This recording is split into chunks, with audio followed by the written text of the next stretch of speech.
shits. Hello, man. I just wanted to get everything ready here, see if it's working okay, and let me unmute this. Oh, hello, man. I just wanted to get everything ready here, see if it's okay. Okay, I'll mute that page and come back in and say hello, Mgtows. Hello, man. Oh, let me do it right. Go your own way, man. Go your own way, man. All your simp sins are forgiven. And Happy New Year. And I know I haven't been around for a while. Today I'm just sitting around. I just thought it would be a good idea to come on and say hello to my friends and drinking Jameson and an Odie glass. Delicious, delicious. I guess it's been a weird end of the year, and even last year was a really weird end of the year, and it was just hard to do. It was just really hard to do videos, and it was really hard to do anything last year. At the end of the year, I had caught COVID, and MGTow's always, there for me. Hey, how the shits. Yeah, so it's been a really weird year with everything. I got COVID and things went bad up all through my body, and I just decided to take a break, and it was a good thing. It was a very good thing. I come back and I look at the political things happening in my country, and they resemble Mgtow a lot, and there's misinformation and conspiracy theories, and I'm a guy that believes in philosophical empiricalism and philosophical truths and them sort of things, and it's how do I see my comments? Oh, there they are. Okay. Hello, Riff. Hello, shits. And hello, man. Hello, everybody that shows up today. I don't know if anybody will show up. I haven't been around for a while, like I say, and I apologize for that. I'm just getting back into things. Clarity. My clarity is one thing that happened through the virus was a lot of my clarity. It attacks you on things that you're suspect to, and with my history, my shoulders, my joints, it just kind of attacked me on those. I'm getting over frozen shoulders, both of them, and it hurts, and I have to work out 3 times a day, and it's yeah, sits. Yeah, I'm sorry. So we come into this new year and we look around Mgtow, and I went and I looked over on the Mgtow trending page, and I see that Mgtow is about as unpopular as it was in 2013. We've lost a lot. We went backwards these last 2 years. I think there's a lot of good reasons for that. We had entryism. We got labeled a hate group. I don't think we got labeled a hate group. We got entryism with these alt-right fanatics and conspiracy theorists, which, like I would say, it takes away from your credibility, and credibility is everything in Mgtow. We have to be credible with what we say. We have to be honest with what we say. We can't say absurd things and think we can get away with it in this manosphere. Some places they can get away with it. I generally can't. I can't say things that are absurd and get away with it. And I get questioned about everything. Everything goes through the critical wire with me, people, and I expect that. As a philosopher, we know the only way to test the truth is to be critical of it, and be critical of a truth as hard as you can. And we expect that in Mgtow. We expect that these truths will be critically examined, and they will come out in the end a truth. Some of these things we say, and hello Wookie, hello Ref, hello everybody. and we do this in Mgtow. We expect this, and there's nothing less because it's scientific, it's biological, it's sociological. It's not much political, but that's what we have at the end of this year. And there was horrifying events that prompted me into to doing another video, doing another Mgtow video, and we'll talk about. We can talk about Mgtow. We can talk about untruths that are being labeled from the right conspiracists and there's a lot of people.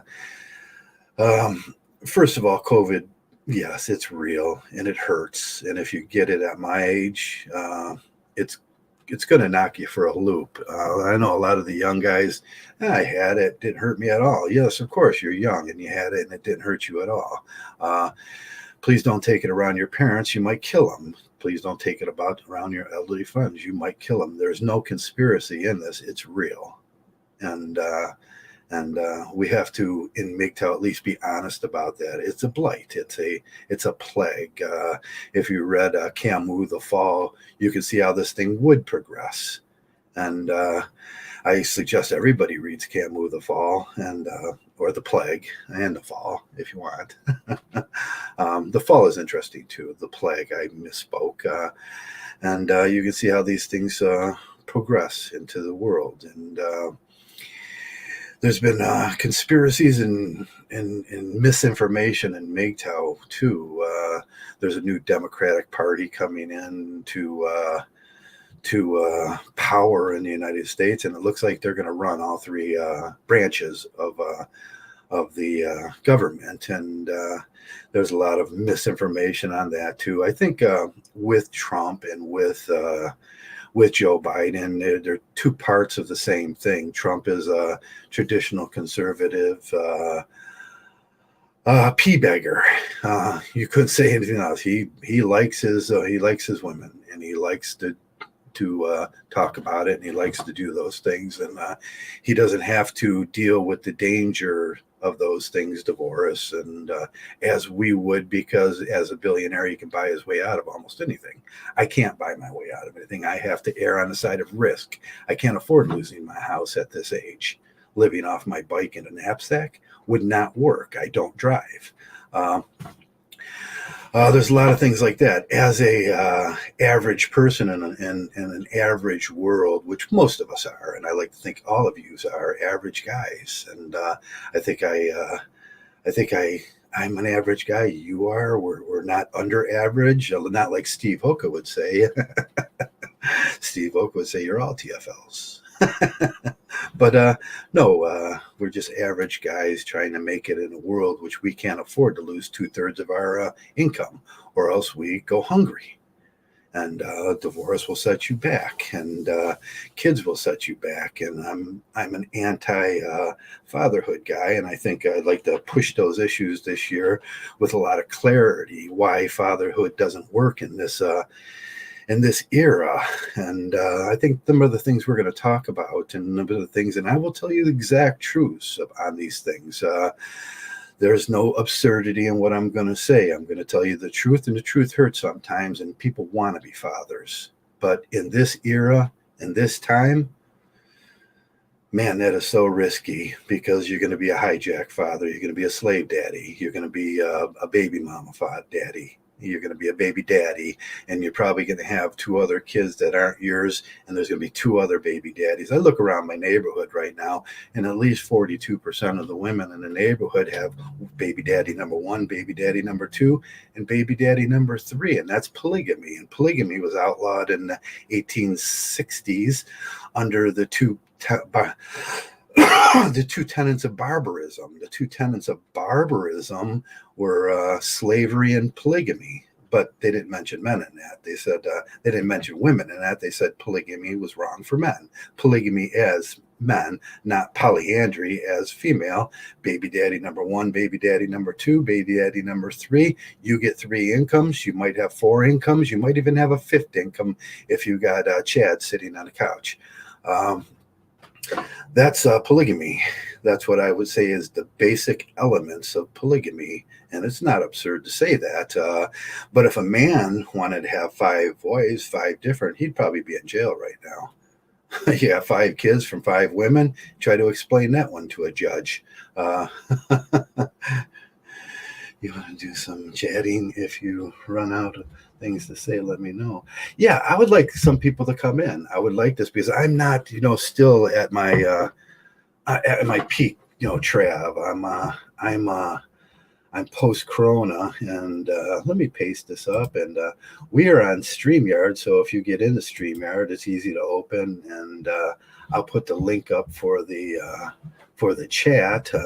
I'll try to watch when people come in. If anybody wants to chat, we have a new. There's a new paradigm now. There's a Democrat in America, that is, and what happens in America usually travels out around the world. And we have to be strong as Mgtows, and we cannot be lying on absurdities. And we got to say the truth. And the truth hurts sometimes. There are some things that are true, and there are some things that are false. Joe Biden won the election. That's just true. I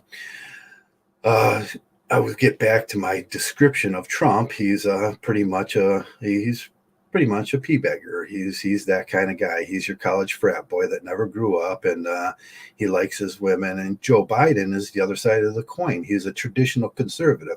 And what I want to say is he's married. He's traditional about that. It's funny that in the liberal democratic sphere that they balk to traditional conservatism when it comes to marriage. And like I always say, 98% of the Senate and the Congress are married people. 42% of the people in America are married. There's a little disparity in who represents you. And I think people that aren't married would like to be represented by single people in Congress. And that's where the disparity is. And that's what Mgtow is about. That's what we would like to talk about, is the disparity in our governments. And I think that's all of our governments. To get into those kind of positions, you're going to have to take a spouse, at least a spouse like Trump did. It may be a spouse in any other form of religion or any of that. It's just a paid housewife. And that's all she is. Melania is just a paid. She knows she's getting paid for that. And she'll probably leave shortly after this travesty. Even then, it's a travesty. It's a bad look. And 42% of the people, Sitz is in, and I haven't talked to Sitz in a while. Let's add Sitz to the stream. Hello, Sitz. You can turn your browser off, and we can do this one. How's this one? Yeah. All right. I'm sorry. Yeah, I got a little bit of try to mute the. Damn, it's the first time I've been on this, so yeah, you can hear me though, can't you? Yeah, I can hear you fine. And the people, if you would say, "Can you hear Sitz?" and and they'll probably tell you. Yeah, I'm changing my look. How do you like the new look? Sure. You got rid of the kufi, I see. Yeah, the kufi started getting old. I was going to order a top hat like whiskey uses, but I thought that was way too far. The steampunk top hat look, I don't know if I could pull that off. I'm trying to get this. Oh, what the hell? I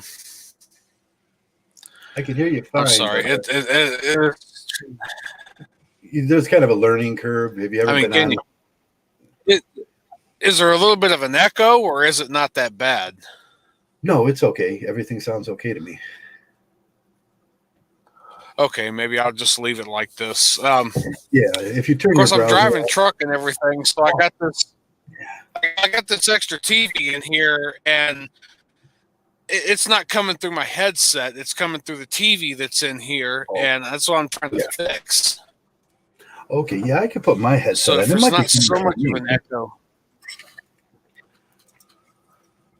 Let me see. Cam mic. Oh, okay. Hang on. There were.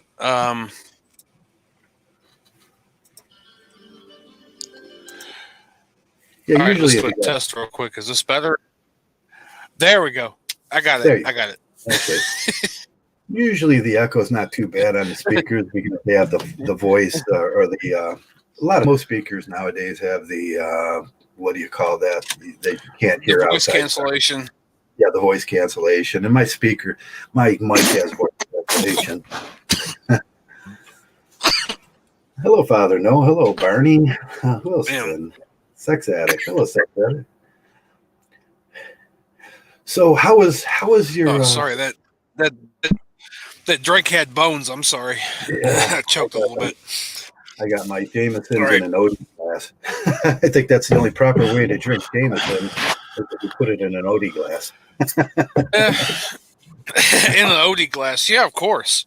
Of course. Oh, why not? Yeah. So what do you think of the decline of Mgtow? First of all, we were talking about and what it was due to. There was a lot of entryism. There was a lot of alt-right. There was a lot of cynicalism, conspiracy theories, and all that stuff. And I think it ate away at Mgtow, and it ruined our credibility. Well, I mean, to be honest with you, like I really haven't been. Yeah, you haven't been around totally immersed in a lot of the Mgtow stuff, but I will say that I have noticed a big decline, no matter what. So yeah, first it was I'm thinking. Oh no, go ahead. Sorry. Yeah, first it was like sort of an intellectual decline where we stopped talking about the philosophy of Mgtow and what it was important to men. It became politicalized, and then we thought that Trump was going to be the golden savior. That's what everybody thought, and he's not. He's destructive. And then Mgtow went down at the same time. I think a lot of, like you said, a lot of this kind of went over to the political. Yeah. And like I said, I haven't really been, there's not a whole lot of people that really know me. I mean, you know me and everything for a little bit off and on. I'm kind of in and out. So I'm one of those like outliers. I've been around a while, but like I've been there in the background. I haven't really said a whole lot, haven't done a whole lot. I've released a few videos here and there about some of the stuff I've been going through, but I mean, for the most part, I've kind of been completely outside of the whole realm of everything. I've always kind of been a lurker. Yeah. And I have seen that oh, go ahead. Oh, what was that? I noticed you when you started driving truck that took a lot of your energy and efforts and life, and it's probably very difficult to do anything in Mgtow when you're truck driving. Well, I do game streams on the side on kind of my own thing off to the side there, but oh, excuse me, hang on. Sorry. Yeah, I do a little bit of game streaming on the side, on my own, kind of my own personal thing. I try to keep that separate. Yeah. But, I mean, my whole thing with the whole Mgtow thing and even the whole, I mean, you've seen how YouTube has really been cracking down on a lot of creators. And, I mean, I'm in the... I'm in the category of how much really can I say that hasn't already been said?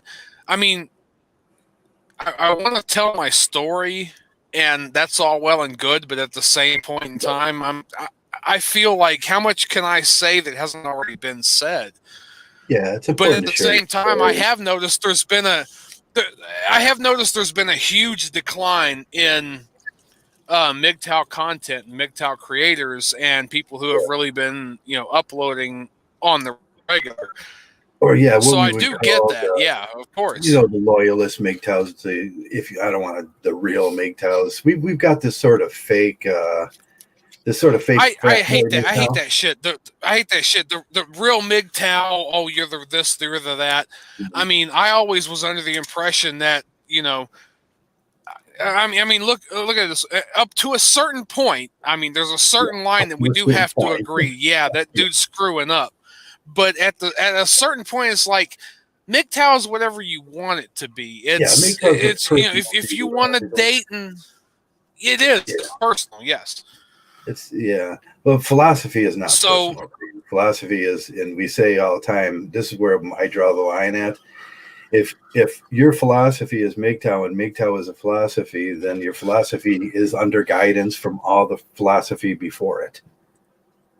So it's Mgtow is probably pragmaticism mixed in with a lot of existentialism, and you have to follow those guidelines, and at least be pragmatic about this thing. You know, pragmatic would be like consider the risk of marriage. You know, that sort of stuff. Yeah, of course. Yeah, frat boy Mgtow is what bothers me. It's that high pitched salesman. You know, it's like I'm going to go out and score one for the team tonight and put myself at risk. and that's kind of where I've been kind of behind the 8 ball on that one. It's kind of like, I'm here. I talk to a lot of people. I talk to a lot of people on Discord. I talk to a lot of people on Hangouts, but even that is far and few between, because at a certain point in time, I've personally, from the lurking I've done from maybe say the middle of 14 to about the middle of 17, when I actually started joining everybody, I picked up stuff and I knew like what it was and what I needed. And so I just kind of break in occasionally. You know, a few guys on Discord and a few guys on Hangouts will know me. I mean, they the few that know me know me. Yeah. It's like I just pop in and what's up, what's happening. I kind of got this thing going on, and if you are going to take that risk, 200 miles and a fake ID, that's what I would say. You know me. And being a monk's not about being abstinent or celibate. Being a monk is about not talking about those things like you're a frat boy, not sharing. Nobody asked me about that. I don't tell anybody about that. And that's just being a mature. No, and I understand, and I don't, and I don't knock people that do want to still fornicate, still want to do, all those things that, as they say, the he and she-ing. I mean, it's the behavior. You still want to do the he and she-ing, that's fine. Yeah. After they me myself, tell everybody about it, and it's like that becomes the most important thing, and that would be and they're just simping, and we go, no, you're not allowed to simp around here. The men around here don't want to hear simping. It's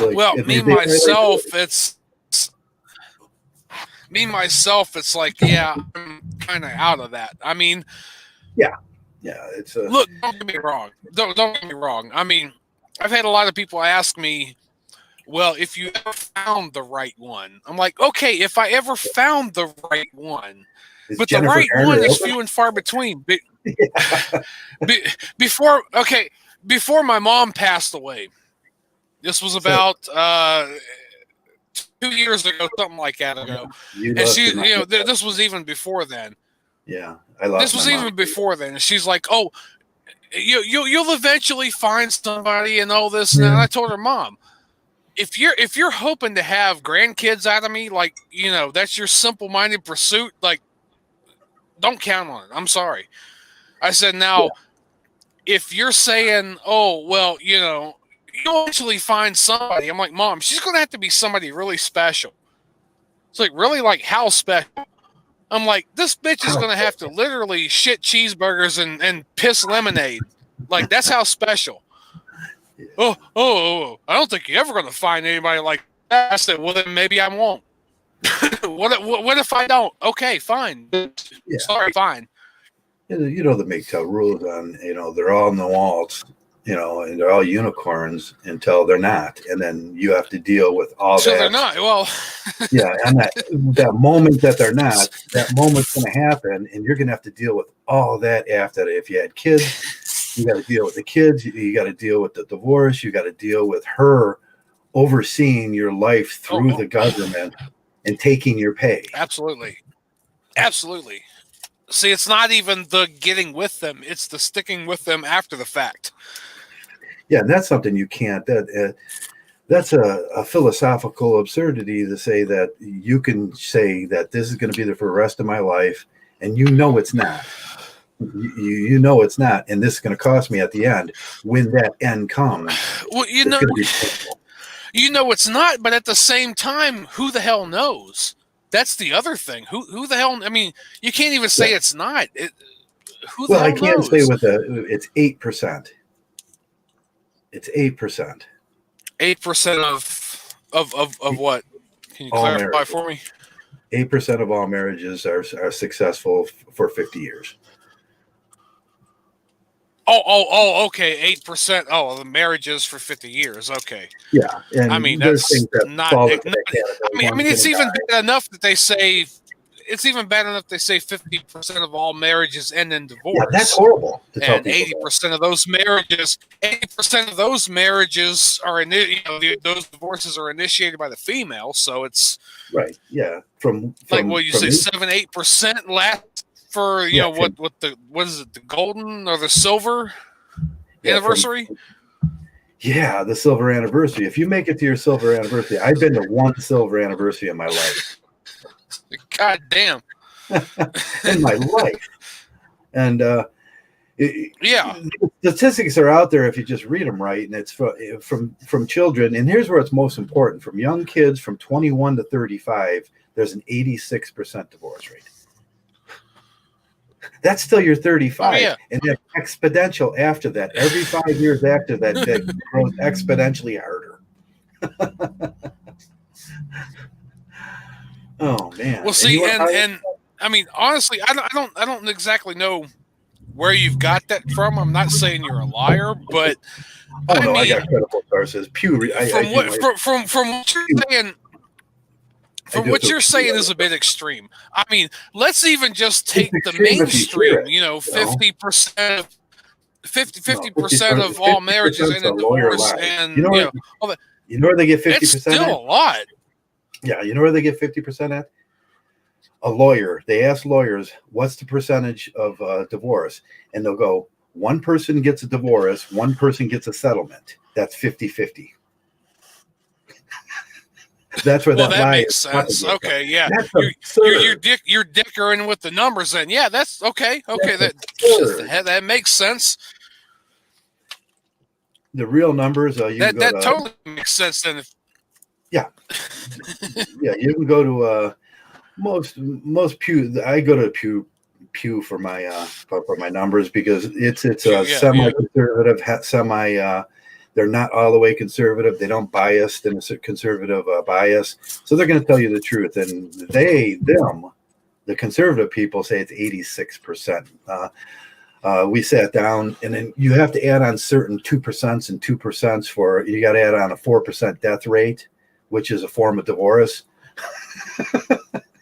Well, yeah. Oh, okay. Yeah. Your technicalities. Yeah, of course. Yeah. I mean, for sure. And then for sure. But and then they don't add on people that just leave each other and don't get a divorce and just are separated. And then there are people that are legally separated. All these things are a form of risk.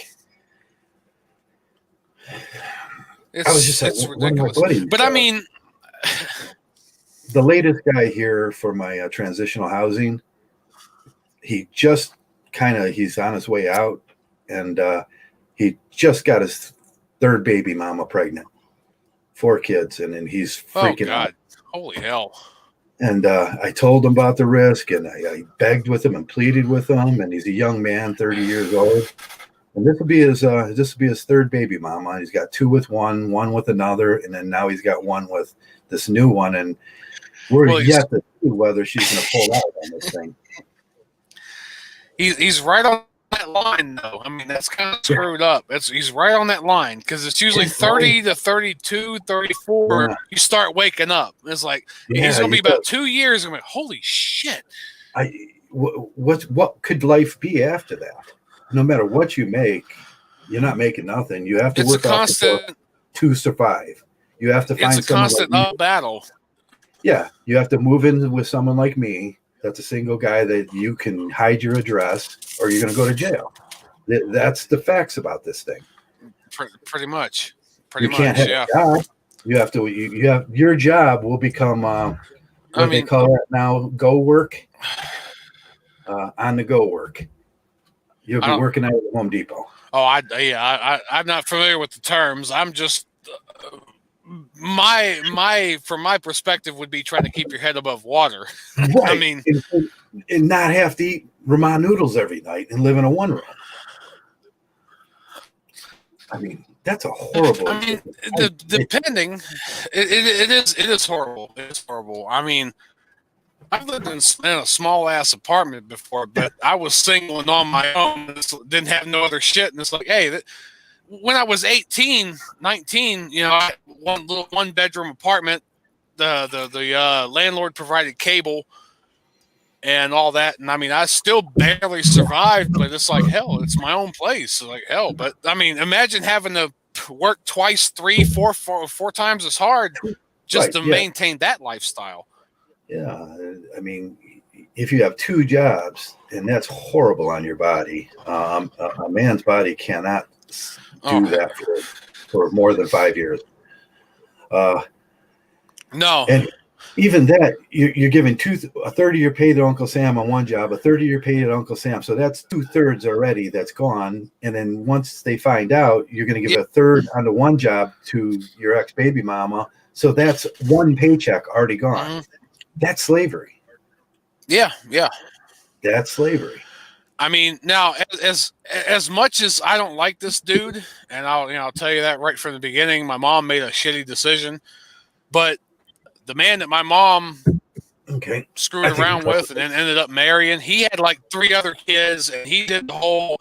He didn't pay taxes. He worked under the table because he was trying to avoid all that shit and everything. And I mean, don't get me wrong. As much as I hate to shit on men because men already get shit on as much, this guy was kind of a piece of shit. But at the same time, he had 3 other kids, and he was trying to keep his head above water. Right, and that's hard. I could really dump on this guy. I could dump on this guy all day long. It's so easy to take that conservative outlook and just dump on the dude if you're not in his shoes. But that's why I often don't talk to people that haven't been through the process and don't know about it. And man, once you're there, it's called standpoint epistemology. You can only know unless you did it, and you've been through it. Then it's horrifying.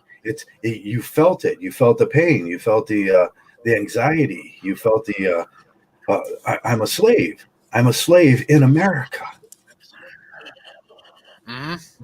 And that goes back. I mean, like I said, I don't know what I don't know what this man had been through with his other baby mamas and the other 3 kids he had. I mean, he treated me and my sister like shit, and my mom like shit. And I mean, I can place a lot of blame on him, but I can place a lot of blame on my mom. Yeah. Isn't that characteristic for keeping him around? That type of the PUA-ish male that has total disregard for risk and just is out there just running through baby mamas, and he's fooling them as much as the women are fooling him. They're both buying into this finalized fictionalism that they're fooling each other, and when it ends, his personalities was garbage anyways, because I don't qualify Mgtows as that. We don't do those things as a Mgtow. I would never go out and once you learn, there's no excuse. Yeah, once bitten. What's that phrase? Twice shy. Once bitten, twice shy. Yep. Yeah. I mean, yep. Plus, I can't afford it, and at my age, Jesus, I found other ways to do it that are in the Mgtow philosophy. There's other ways you can do this inside of Mgtow philosophy. I mean, it's her body, it's her choice. She opens her legs. If she decides she wants to have a child, that's 100% her responsibility. Now, I don't believe in fatherhood after that. because I can't have a baby. This body, Al Bundy said one of the greatest lines ever. He said, "All masculinity, women." all, all Go masculinity ahead. was I'm sorry. lost.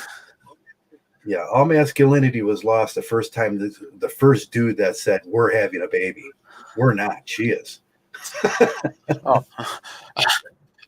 I was thinking of that whole the quote he said was, don't try to understand women because women understand women and they hate each other.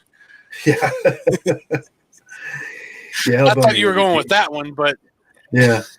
No, he was a genius. I think that's why my mom hated that show. My mom hated that show. Yeah, but that makes a lot of sense, and it's one of those empirical things. Like, I'm not having a baby, but feminists will say, "You made me pregnant." No, I didn't make you pregnant. It was your choice. You 100%. Yeah, My body doesn't do that. I can't carry a baby. My body doesn't do that. Yeah. Well, how much more truth do you need? And I mean, she has every legal out to abort it, to keep it, to whatever. She can abort the baby. She can leave the baby. She can decide to care for that baby. But making me a slave in this society is wrong. That's what Mgtow says. Yeah. But that goes back to 98% of our Congress and 98% of our Senate are married, and you have to be married to be in that thing, in that club. And if they don't represent 42%, the 42% of people that are unmarried and are single for life, they don't represent us all. When you think about it that way, they don't represent people. They don't represent any solid fact.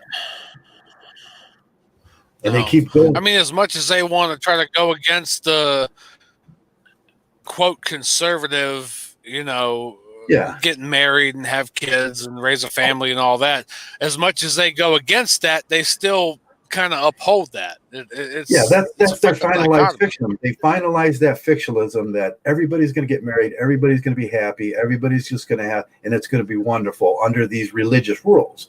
Now, that's when I say it goes back to those two tenets of barbarism when we chose Christianity over Mormonism in the 1860s, and in post-Reconstruction there, we forgot to address this baby daddy number 1, 2, and 3 thing, but we will hold males responsible for not being polygamous. You can't be polygamous as a male. You will go to jail. We'll hold them for not being polygamous, but we'll hold them accountable for being polygamous. We'll hold them accountable for being polygamous. And that's a crime. We chose Christianity over Mormonism, and that was in direct violation of our First Amendment. Yeah, and it's but I mean, when you talk about polyandry. Now think about it. You got baby daddy number 1, 2, 3, and 4. She's got 4 kids from 4 different guys. What is that? It's polyandry, isn't it? It is. Yeah. I mean, it's a legalized form of polyamory. Marcus, it's a legalized form of polyandry. Marcus Aurelius would say, "Hey, don't skirt around the issues. If you're eating meat, you're eating the carcass of a dead animal. Say it the way it is." Yeah. And we eat dead birds and pigs. Say it the way it is. Marcus Aurelius was right, and I forget the whole philosophical terms for that, but we have to say things in Mgtow the way they are. That's polygamy. That's polyandry. There's no other way to explain it. And they're allowed to do that. And they're allowed to have a slave, which violates the 2 tenets of barbarism. We fought wars over this. 890,000 men died in the Civil War fighting for these 2 tenets, which they immediately violated. And we live with that today, over 100 years now. Yeah. 150, 60 Well, I mean, that's the standard we men are held to, while women are held to the 21st century standard of, that we picked. and I'm an atheist, so I can say them religious values are garbage. Yeah, me too. Yeah. You believe in something that's not real. There is no God up there. I mean, I believe in the community aspect that can kind of come from it, and help everybody out, and the food bank thing and all that. But I mean, from a philosophical level, it's like no, come on now. Yeah. So, and you add that with I can't get pregnant. There's no way. I'm a male. It's holding me responsible for that. Father is just a word that holds men responsible for the other person's action. Pretty much. It's a made up. Who got crazy? What was that cat's name that used to come on here all the time? He went just totally nuts when I said there's no such thing as fatherhood. It's a made up word that holds you responsible to another party. And that's what it means. Vater in German, the responsible party.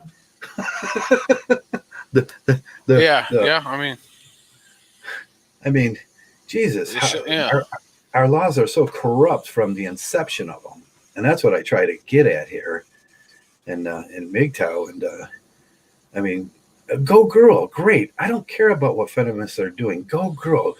You're 100% responsible and accountable for your own body, and that means you have 100% choice. Lazarus laws. You have the right to abort. You can do anything you want with your body. I don't care, and I'll agree with that. That's where I agree 100% with feminism. But you will be responsible. Not me. Yeah, I don't want to pay for it. I don't want to pay for it. Yeah, they want you to pay for it. The definition of slavery is when someone works a job and doesn't receive the pay they have. And that's slavery. That's my whole philosophy. Abort it. Abort it again. Pull it out, flip it around, put it back in. Abort it again. I don't care. I don't care what they pay for it. Yeah, but it's your responsibility. If you choose to open those up and at some bar with some guy you hardly know and get drunk and be irresponsible, then it's not the male's fault. He's just acting on an evolutionary drive that's paracesis, and he thinks he's in love. And there's no such thing as love. There's no second heart that sits next to your one heart that Cupid throws an arrow through. That's absurd. She loves me. She loves me. No, I'm sorry. I still gotta go with Terrence Popp on that. She loves me. Like, no, she don't. Yeah, that's absurd because all that is chemical reactions from your brain.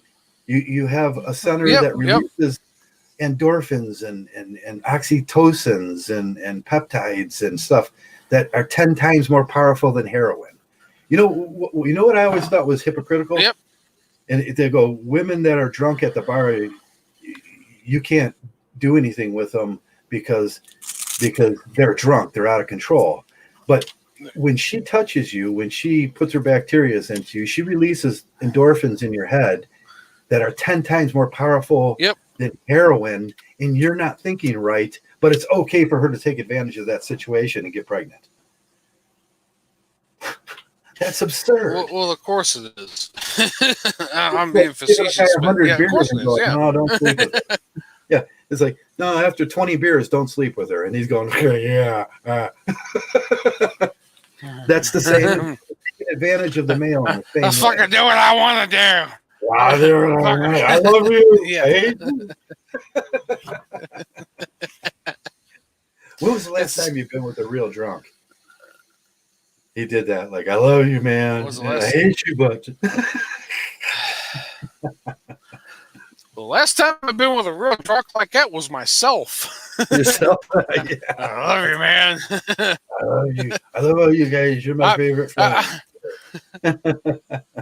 I mean, my ass. I mean, I said earlier about doing game streams and stuff because I drive truck and everything, so I can't really drink when I'm not driving. So there's sometimes when the truck needs to be in the shop Very and I'm careful. in a hotel, and I can I drink like a son of a bitch when the truck's in the shop. And I'm in a hotel, Be so responsible. I'm drunk as That's something we I'm learn to drunk. make. I'm in a hotel. I'm in a hotel. The truck is a mile and something away from me. I'm not on the job. Right. And yeah, I'll game stream and I'll oh, I love you, man. This and that. I mean, I'm the type of drunk, and some people like oh, you're that annoying type of drunk, but it's like whatever. Yeah. When I drink, I sing. Do you Oh, sing? you're that type of drunk. I'm like, yeah, It I is so sing. easy. I sing when I'm. It is so easy to And pick up the keyboard. that's what I Call do. Uber. Call Uber, and Uber will take Yep. you for I got Uber. I got I got Lyft. I got Uber. Yeah. But I mean, it's just I'll sing. I'll sing and You'll I'll sing? talk a bunch of shit. Yeah. But I When I get know ready- I'm in a safe place. Yeah, you're in a safe place. I know You're I'm in not a safe place. That's being Mgtow. You're not I'm at putting yourself at risk. I'm at the hotel. Yeah. I'm at the hotel. My truck is way far away from me. I don't have to be on the thing for a day and a half, 2-3 days, whatever. Depending on how long it takes them to fix it. So I can cut up and act, whatever I want. And I've made an absolute fool of myself while I was drunk and streaming. But I mean, that's just me. I mean. Yeah, we can intertwine the philosophy of Mgtow and being drunk, and that's what life is. If you get drunk and you get silly and you go out to the bar and you're looking at that girl and you're making bad decisions when you're drunk, that bad decision. Oh, I don't go to a bar. I don't go to bars anymore. I don't go to bars anymore. I've been disappointed way more times than I can remember. Oh, it can last a whole lifetime, behind a dumpster for 5 minutes, and the rest of your life is going to be taking care of a baby that you don't know and she don't let you see. Yeah, of course. I mean, Yeah, even then, I have enough wherewithal to, okay, I'm gonna get drunk at home or get drunk on, in a hotel on a stream somewhere. I'm not going to a bar. What the fuck? Yeah, we do risk reduction in Mgtow. I do that every time. I call an Uber, I call a cab when I want to go out. I come home in that cab. I don't even let my friends drive me because I've been left before.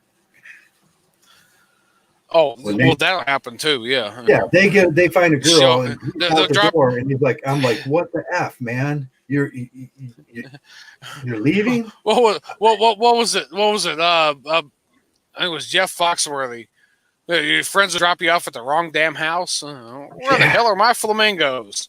It's like, I'm not. This ain't my house. What the fuck? Yeah, you're responsible for yourself. No, and we say that when I do get sloppy drunk like that, I'm either in a hotel or I'm at home. I'll make a fool of myself on stream, playing games, talking dumb shit, but the bar, that don't hurt nobody. Yeah, that don't hurt nobody. You can't hurt. It's metaphysical. No, it don't. Pizza. I can't send a pizza to you over this internet. I can't hurt anybody over the internet. So that's been disputed lately, but I still believe in Foucault's metaphysical pizza. I can't hurt anybody over the internet.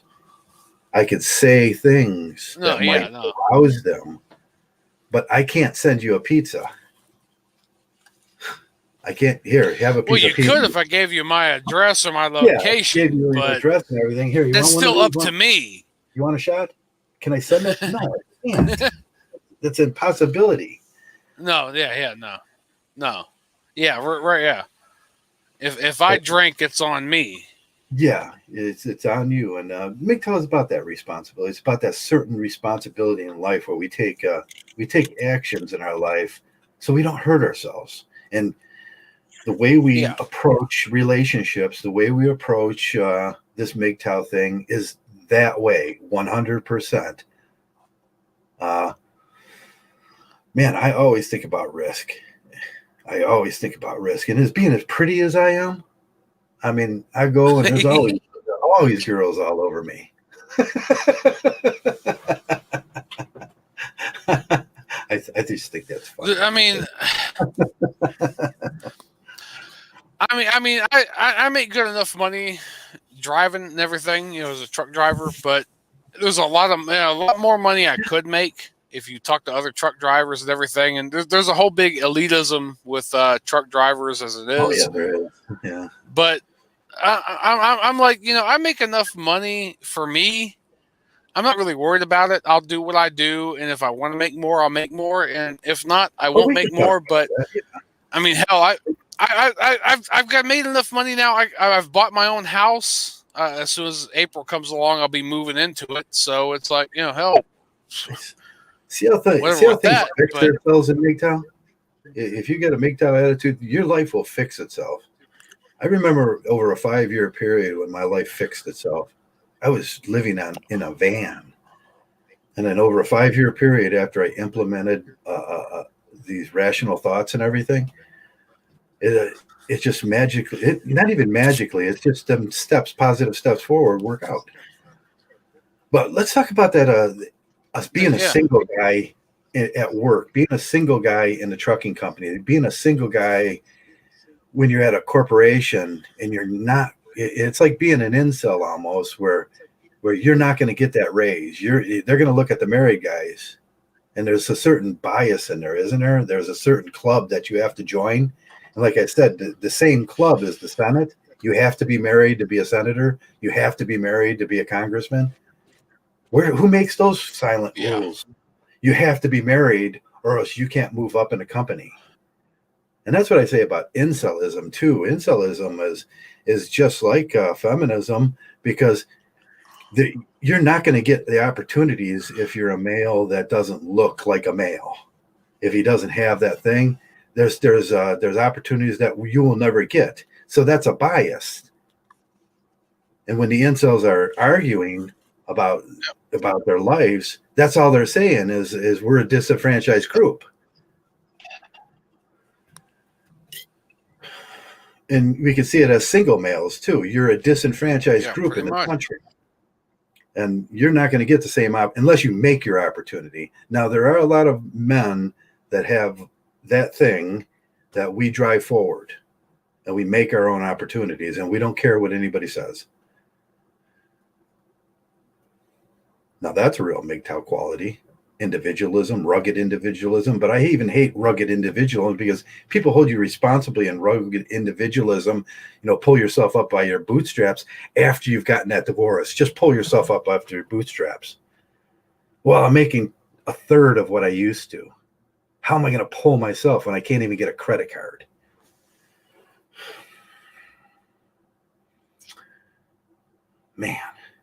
Man, that sort of institutional bias. We talk about institutional biases with feminism and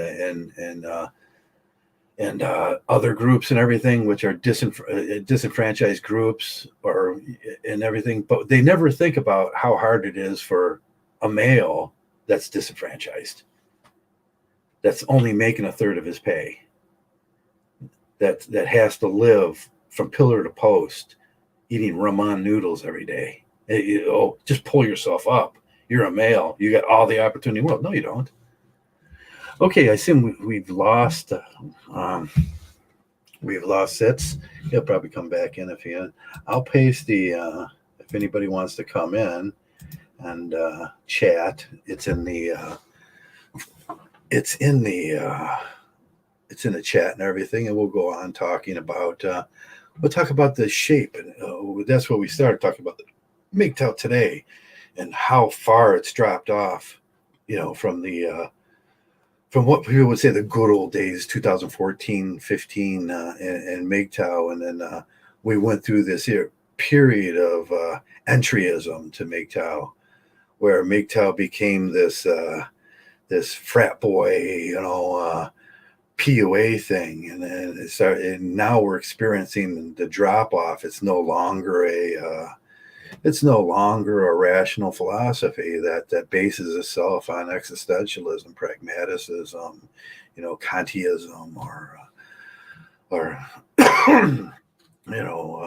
even Nietzsche or anything like that. We don't base ourselves. It's just like, it's like it has everything to do with your relationship to a woman. That's not Mgtow. That's not Mgtow. Father No. Hello, Father No. Hello, Aaron. Who else did I miss today? Usually, the regular guys come in and out, and it's been a long time since I did a stream. Like it says, this was the summer from. It was paradise for a while for me. I was doing. Man, I went through two sets of tires this on my bike, and I wore down those Rockhawks I bought, and I bought some new. I started using a different kind of tire on the bike now.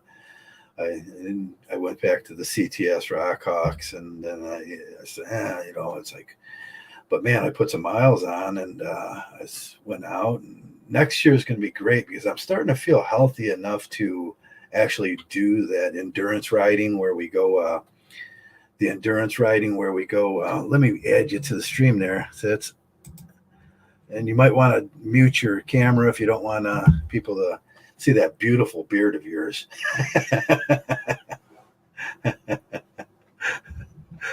I can't hear you.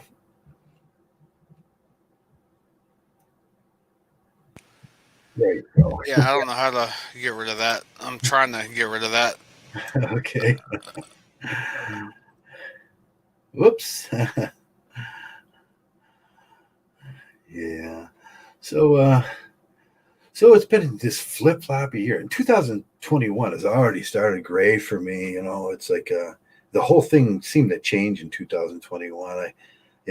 My money situation and was immediately better. I was like, wow, it's like magic. And we have this change in political thing. This device not connected. Claire. Okay, let me add Claire. Oh, you got to connect your devices, Claire, and add to stream. Okay, there you go. All right. Device not connected. Okay. Claire's got to figure out how to come in. I mean, that's fine. I'm not really. I mean, whatever. Everybody sees me. It ain't a big deal. What's that? If anybody sees me, it ain't a big deal. Nah. Hey, you're a good-looking guy. You got a Mgtow beard and. Oh yeah, big long goatee. Yeah, I got the Mgtow beard, and hey, I always say that we get called a lot of things in here, and basically we're just normal guys, normal every day. I look like the kind of guy you'd meet every day on the street. Yeah, pretty much. I mean, I'm no different than a lot of any of the other truckers out there either. I mean, I'm a little eccentric with, if you see me riding down the street on my e-bike looking like I do, you're going to be like, that's a kind of weird sight.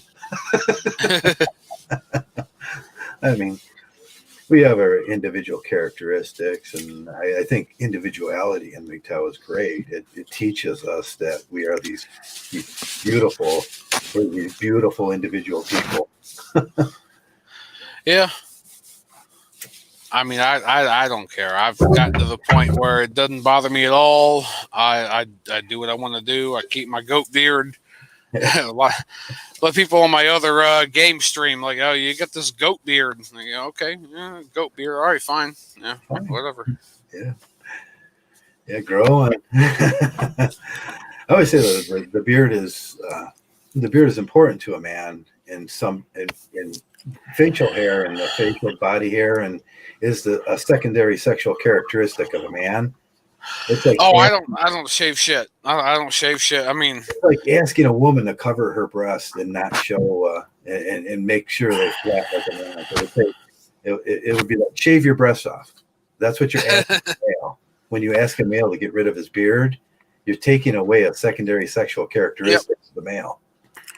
I mean, I trim some of the stuff on the side of my face, the sides a little bit, but I use like an electric trimmer. I mean, as far as shaving, I haven't shaved in years. I just use an electric trimmer and kind of cut it down a little bit. And I shaved last June, I think it was. I can't even, one of the guys will know. And I cut it down real short and everything, and it just comes back.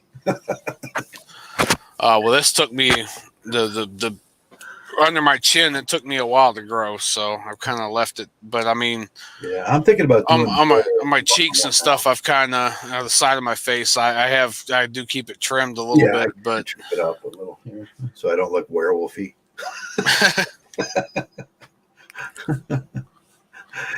Yeah, is Claire in yet? Okay, yeah, I'm gonna add Claire to the stream. Hello, Claire.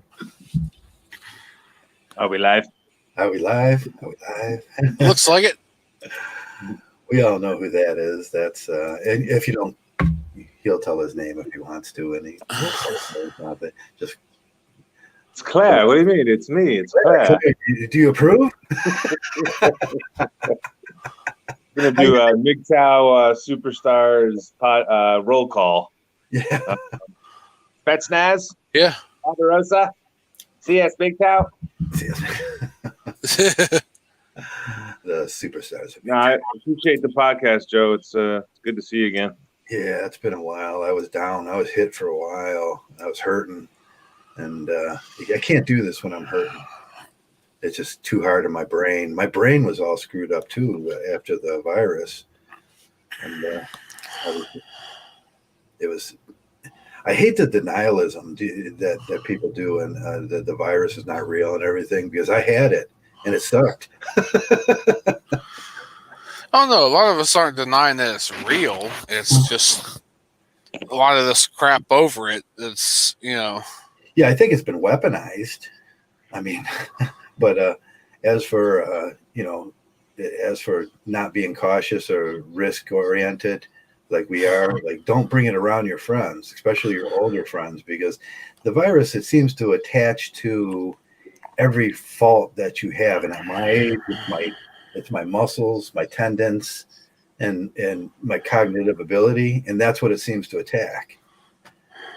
And you're gonna go through and you have to fix those things, and you can't taste or smell. yeah. Which sucks, man. I haven't had a good dinner in probably 5 months now, 3 months, 4 months now. I can't taste it. Huh. Wow, that's all from the COVID. Yeah. I mean, both of my shoulders froze. You had frozen shoulder once, didn't you, Joey? Yeah. I just came back from the chiropractor, actually. First time I've gone, and he did an adjustment. So I recommend that because it's not too expensive, even if you don't have insurance. Yeah. It's absolutely worth it. They can give you some good tips and things. I wish I could afford to just go to a chiropractor and have them readjust my shoulders. Yeah, it's $75. That's it, $75. It's not too bad. He gave me some therapy, like electro type therapy. I was there for about an hour.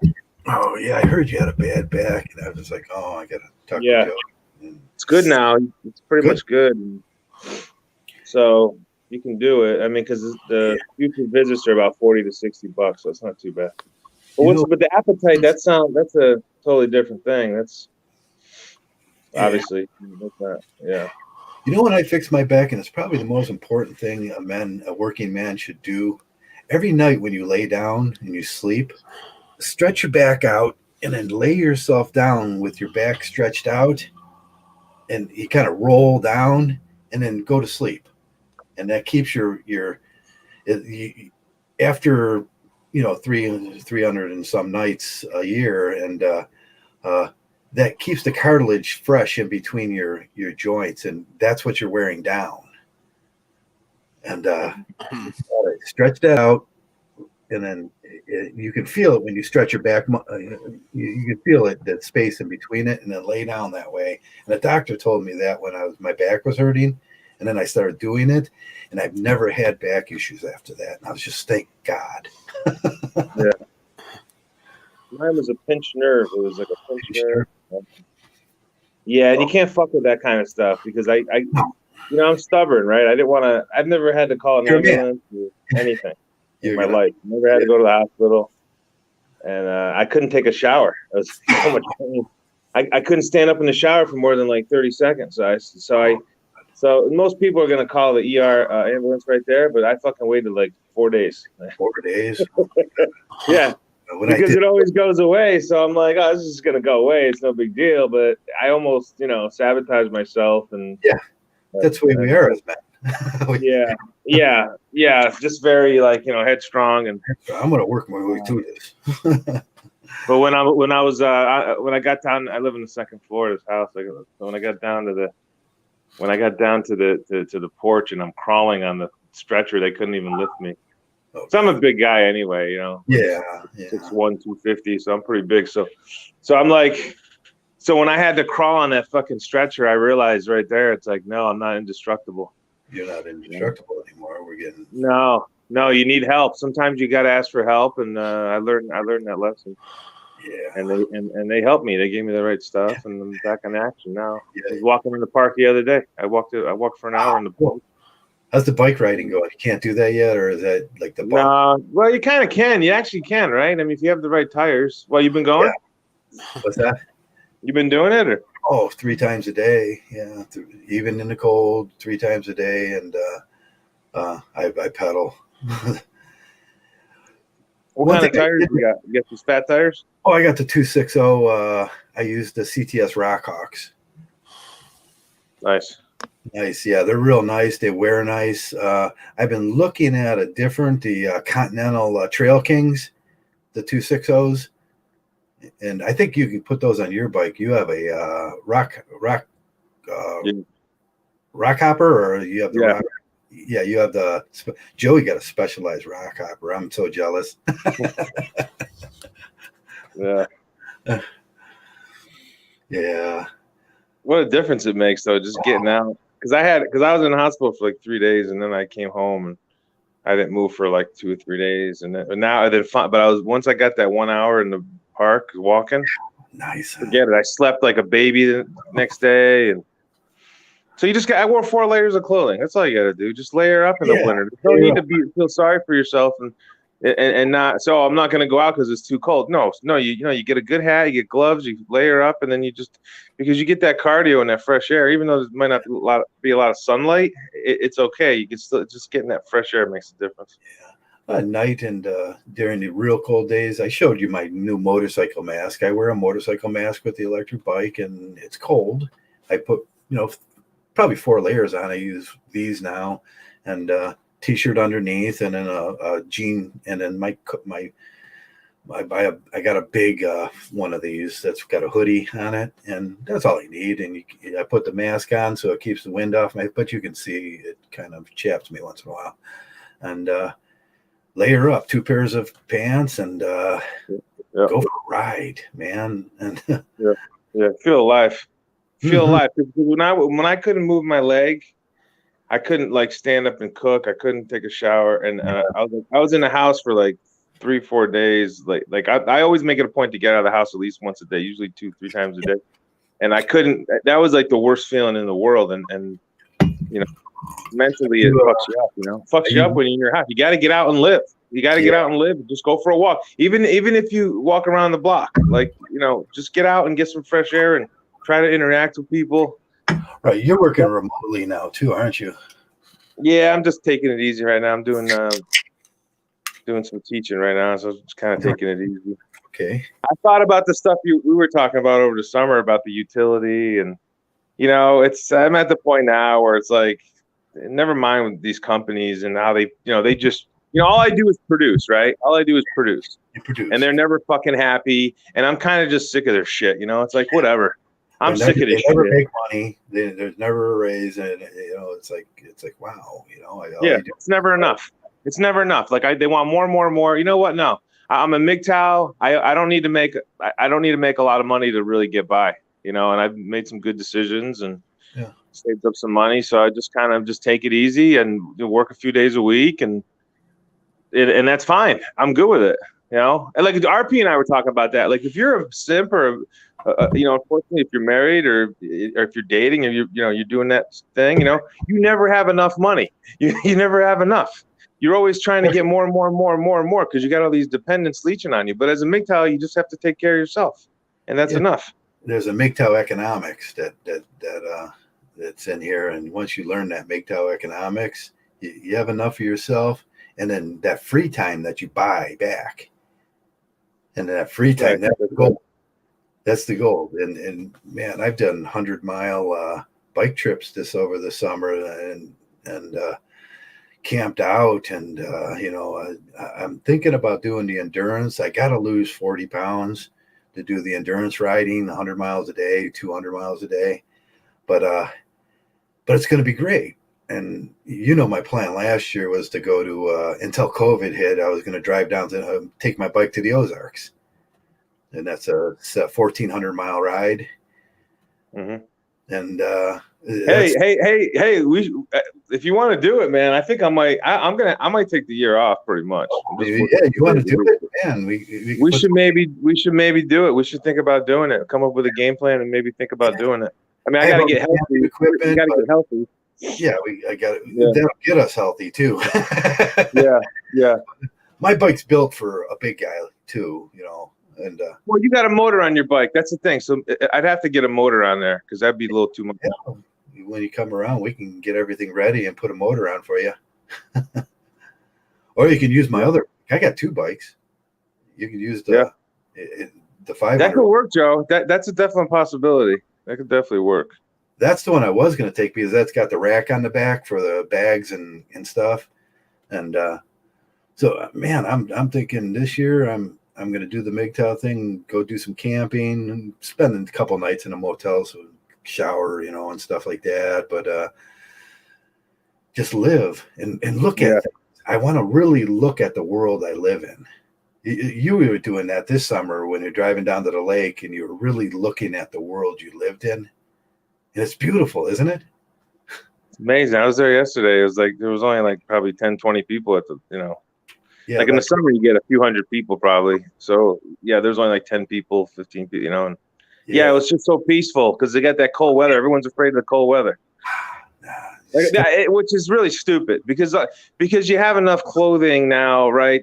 You got all this good sophisticated clothing that's going to keep you warm. Right. So it's just being lazy. Your clothing house, and it's called Your Clothing House or something like that. And they tell you how to dress if you're living out in the wild in the cold. And they said nowadays you can get stuff where your house is your clothing, and you're living inside that, and there you go. Yeah. That picture in the back there, the background, that's somewhere I found last year. I was like, I rode up on this thing and I was like, look at that. I never knew this was here. It's beautiful. Yeah. It's amazing. It's even, and yesterday there was no sun.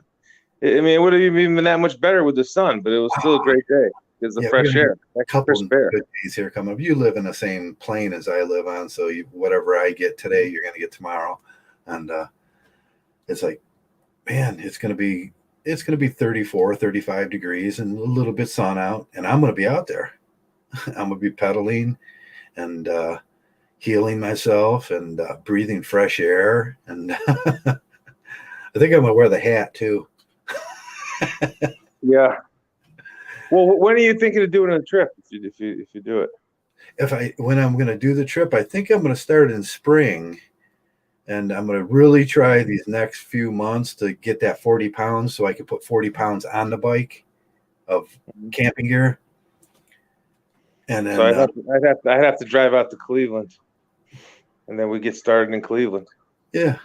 Yeah. There's a trail that goes all the way to the Ozarks from this area. Wow. And it'll be, both are mountain bikes. My bikes are both mountain bikes. That could work.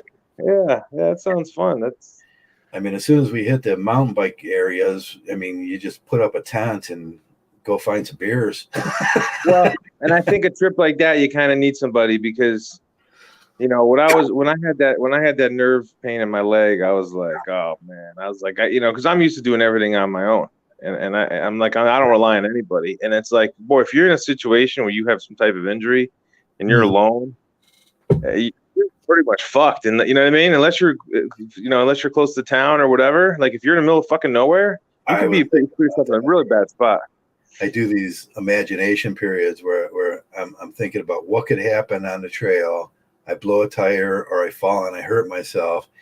Mm-hmm. And then like I can imagine myself, okay, I got to get up. I got to take care of the bandages or whatever. And then I'll know what to put in my pack. and then I know I have to press the phone, hospital, press 911 and start pedaling. Yeah. But then if you got Joey there, we're good. If you got somebody, it's always great to have a partner. And I've been watching a lot of the endurance. What's that? The girl that does. I put her up one day. She's a endurance athlete, and I was like, okay, watch what she does in these things. And Kate Lills or something like that. She's the Canada. They pedal from Alaska to Mexico, 2,000 miles, and then they do it in like 14 days. Yeah. Crazy. It's like, wow, it's like, but it's fun. It opens up your mind, and that's a positive thing, because you get in these little ruts. Everyone gets in them. Yeah, I mean, and especially this year, you fall into depression and you don't want to right. stay. I haven't seen the fucking sun out here in like fucking 8-10 days. It's like you live in the same area as me, and it's like, man, it's like, where's the sun gone? I haven't seen it in a month. So sits is out. But man, I got a lot planned for this. This summer, I think, is going to be the opposite of last summer, and I said I had a really good time last summer, and I managed my life where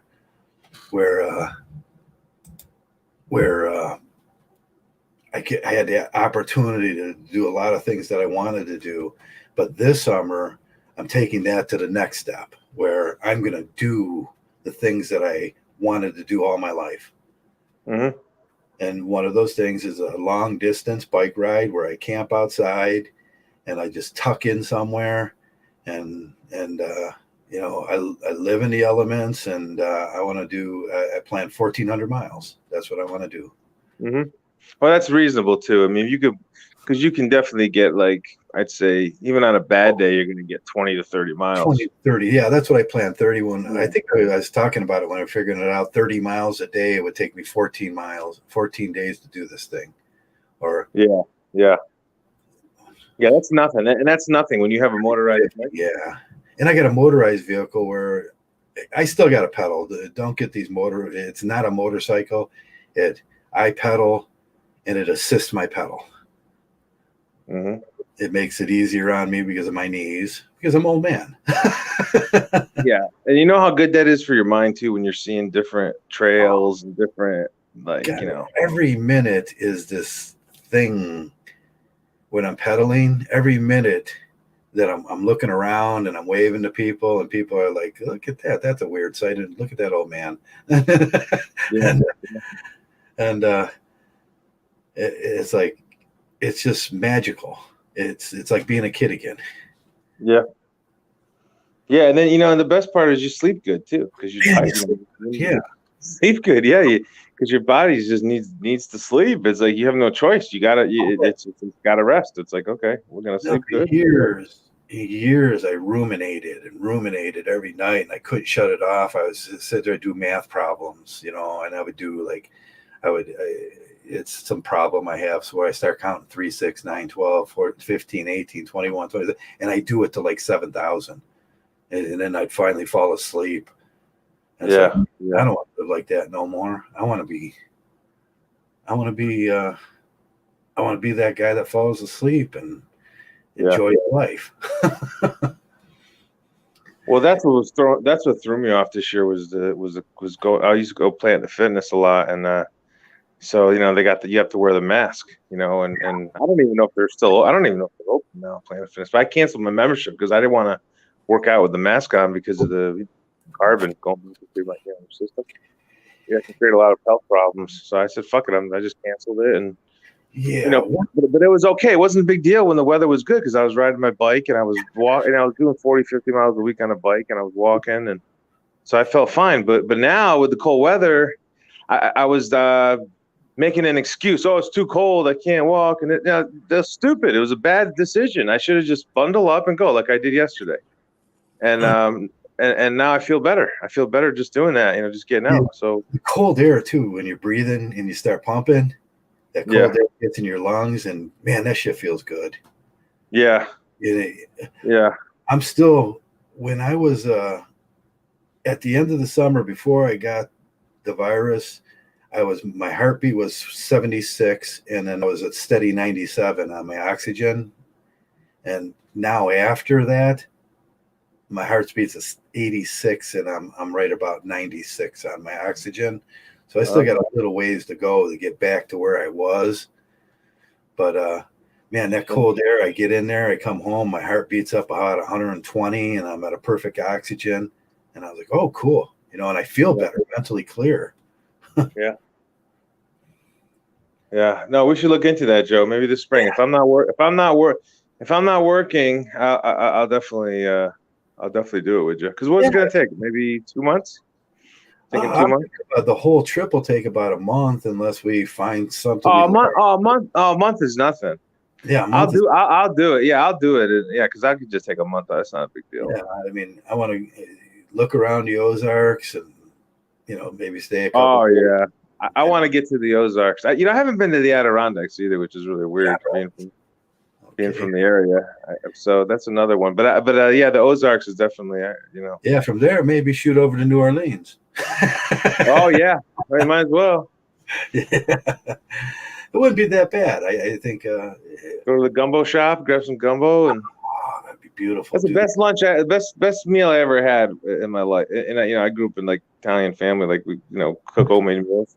So it's like, so that was the best meal I ever had outside of my home was the gumbo shop in New Orleans. The gumbo shop in New Orleans. Yeah, they had a lunch special there. It was freaking unbelievable. Yeah, like a 5-course meal or whatever the hell it was. Yeah, I can remember the best meal. It was I went to this little shop. It was one of these Mexican delis, and they had beans and rice with the pork beans and the black beans rice, and everything was perfect. And I was just like, this is freaking delicious. Yeah. Well, yeah, I tell you, that's another benefit of exercise people don't even think about. Is like your meals taste better. Yeah, it's like because you just don't. I don't know. Just for some reason, it's like being on the road too. It's like sometimes you just run into these little delights. It's like the mom and pop store that makes the best fried cheese in the world. Yeah. And it's like you run into those things, and we could log them. And that's what Yelp is for. That's what Yelp is for. Yelp pretty much covers a lot of stuff. Like you find out where all the local stuff. Get your phone. Where's the best place to eat? Right here, and then it'll tell you to go this way. Yeah. Oh man. Yeah, that sounds good. Maybe April. We'll yeah, that's what I was thinking about. April when to pedal right now in this weather, it takes 3 times the effort right now to pedal. The atmosphere is thick, and then the bearings are tight, and the chain's tight, and I done research on it, and you can coast actually 100 foot farther with every pedal in the summer. And right around April, that thing changes where the barometric pressures and everything even out, and you can coast farther and go farther. Right now, it's just winter is like it's like endurance, just pedal hard. And when summer comes around, you're like, man, it don't take nothing. You can take your hands off, pedal, do a hoka, do a wheelie. Yeah. We'll have to definitely see Hoka at the Steak and Shaker. Yeah, we got to do a Hoka one of these days. See what he's doing. Yeah, he jumps over me all the time. He's a hell of an athlete. He was a hell of an athlete. I don't know if he's still running marathons. Yeah, Roller Steve had 30,000 fans and subs on his. I don't know why he tossed that. It was like Roller Steve, 30,000 subs. Oh, that's a different guy? Not Steve Hoka. That's Steve Hoka. It's still Steve Hoka. He was a marathon athlete. Okay. Roller Steve, and he had 30,000 subs on YouTube. It was one of the bigger accounts then. YouTube. Yeah. And Roller Steve was like big. He's the most interesting man in the world, Steve Hoka. Interesting man in the world. He taught that after Mgtow, and He's like, just toss that away. Yeah. I don't know why he did that. I mean, he does that all the time. He tosses every time he gets up in popularity. He tosses. Yeah. That's we talked about that one day. Did we talk about people that what do you call that? Sabotage their lives. I find that with partners and everything, if you're attached to somebody that's going to sabotage your life, they're going to sabotage your life too.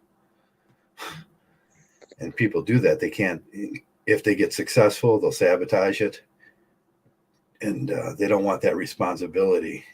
And I know a lot of people like that. And they've gotten to the point of success where they were really successful and they just freaked out and they couldn't take it and they didn't want it. The pressure gets to them or whatever. Yeah, either owning a company that got too big. One of my buddies had 400 employees and he was like, oh God. And then I got two buddies like that. His father had a huge trucking company and it's like, oh God, I can't do this. It's like, yeah, you just have to delegate the responsibility a lot of times. I mean, yeah, that's what he finally did, delegate the responsibilities and made it less of a burden. But some people really freak, even in if they have a successful relationship, they'll sabotage it. Mostly women too do that. Any kind of success, though, they just freak out on. I don't know what that is called in the philosophical world. Yeah. Oh man, got to keep in touch and talk about that over the winter rest. Yeah, I'm sure. Yeah. Now would be perfect because I'm not. I'm just doing my part-time gig, and I don't even need to be there every day. And I bought these oil stocks. I fucking crushed them the last. Did you? Yeah. So cool. Now I fucking take the next 2 years off, baby. All right. Yeah. They went down a little bit today, but they were really good to me the last 2 weeks. They're a week and a half, 2 weeks. You didn't get into consumer durables when that happened, huh? No, I don't know. I was fucking around doing some marginal trading and lost a lot of money because of that. And I was just fucking around too much. And yeah, you didn't know. That's marginal trading is really for the pros, just for the pros. It's not really for an amateur guy like me. But yeah, you make a little hit like that, you can just say, oh fuck, the Mgtow way. Okay, I make a little hit. All right, let me sell some stuff. Now I got a nice little 6-month, 12-month buffer where I can just take some time off. I don't need to keep chasing more money like these fucking simps and married people. If you have a skill, it's like you can work, and that's why it took a long time for me to understand. I work a year so I could take a year off. Right. Well, they're always putting guilt on people, men, to say, "Oh no, you got to keep working." What have you been doing the last year? Or the country needs you. You have a gap in your resume. Like, go fuck off. You know what I mean? It's like I'm not like you. I don't have the responsibilities you have. That you designed your life to where you're a fucking simp, and I didn't design my life that way. So I can take time off. Even if you get a couple months, if you work into a would you do it in the winter? Or would you do it like next month or no? Or would you want to wait till it gets warmer? I was thinking about that one day and imagining the situation where we get stuck in a snowstorm and freeze to death. Yeah. Well, we just stay in a hotel. Yeah. But maybe April is definitely where the weather breaks really good. Because I want to spend a lot of time outside in just like a week of and one day a week and then one day in a motel just to get cleaned up and June. Maybe June's good, Joe, because the school year will end. The school year teaching here. School year is going to end in June, and maybe if I'm still in the area. June's nice. It's t-shirt and small jacket. You got to pack so much less in the summer too. Think about water and something to eat and some coffee. I got to design an espresso maker for the road. June is the best. The best year of our best month of the year, at least for I think the Northeast. Pretty much, I think it's even better than August or June's cool. Yeah, I like June. Yeah. Fresh.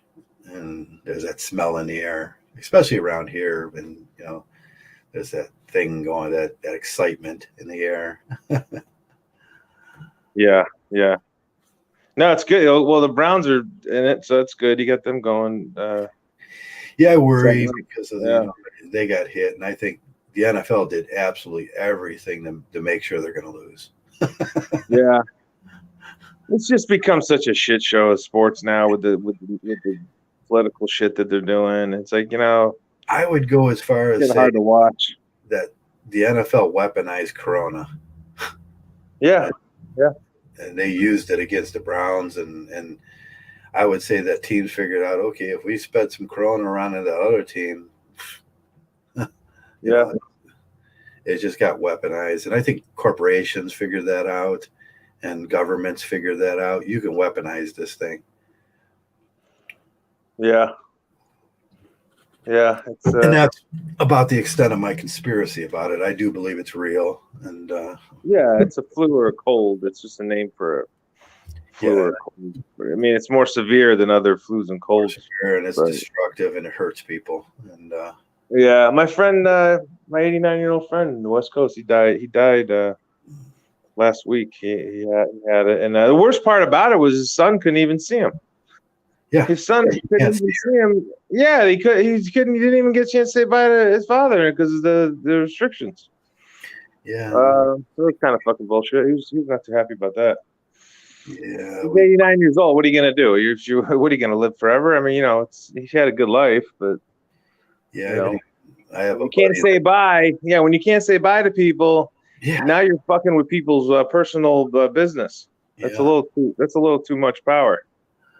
I've had a buddy in a nursing home that we used to go visit a lot, and we haven't seen him since June. We don't even know if he's alive. It's like, wow. It's like, man. Well, that's why it's even more important to get out and go to the park, take your fucking mask off, and get some fucking fresh air. Yeah. I went there with my buddy. He's 76 years old. I don't know, I hang out with all these fucking old guys. Yeah, me too. The only friends I got.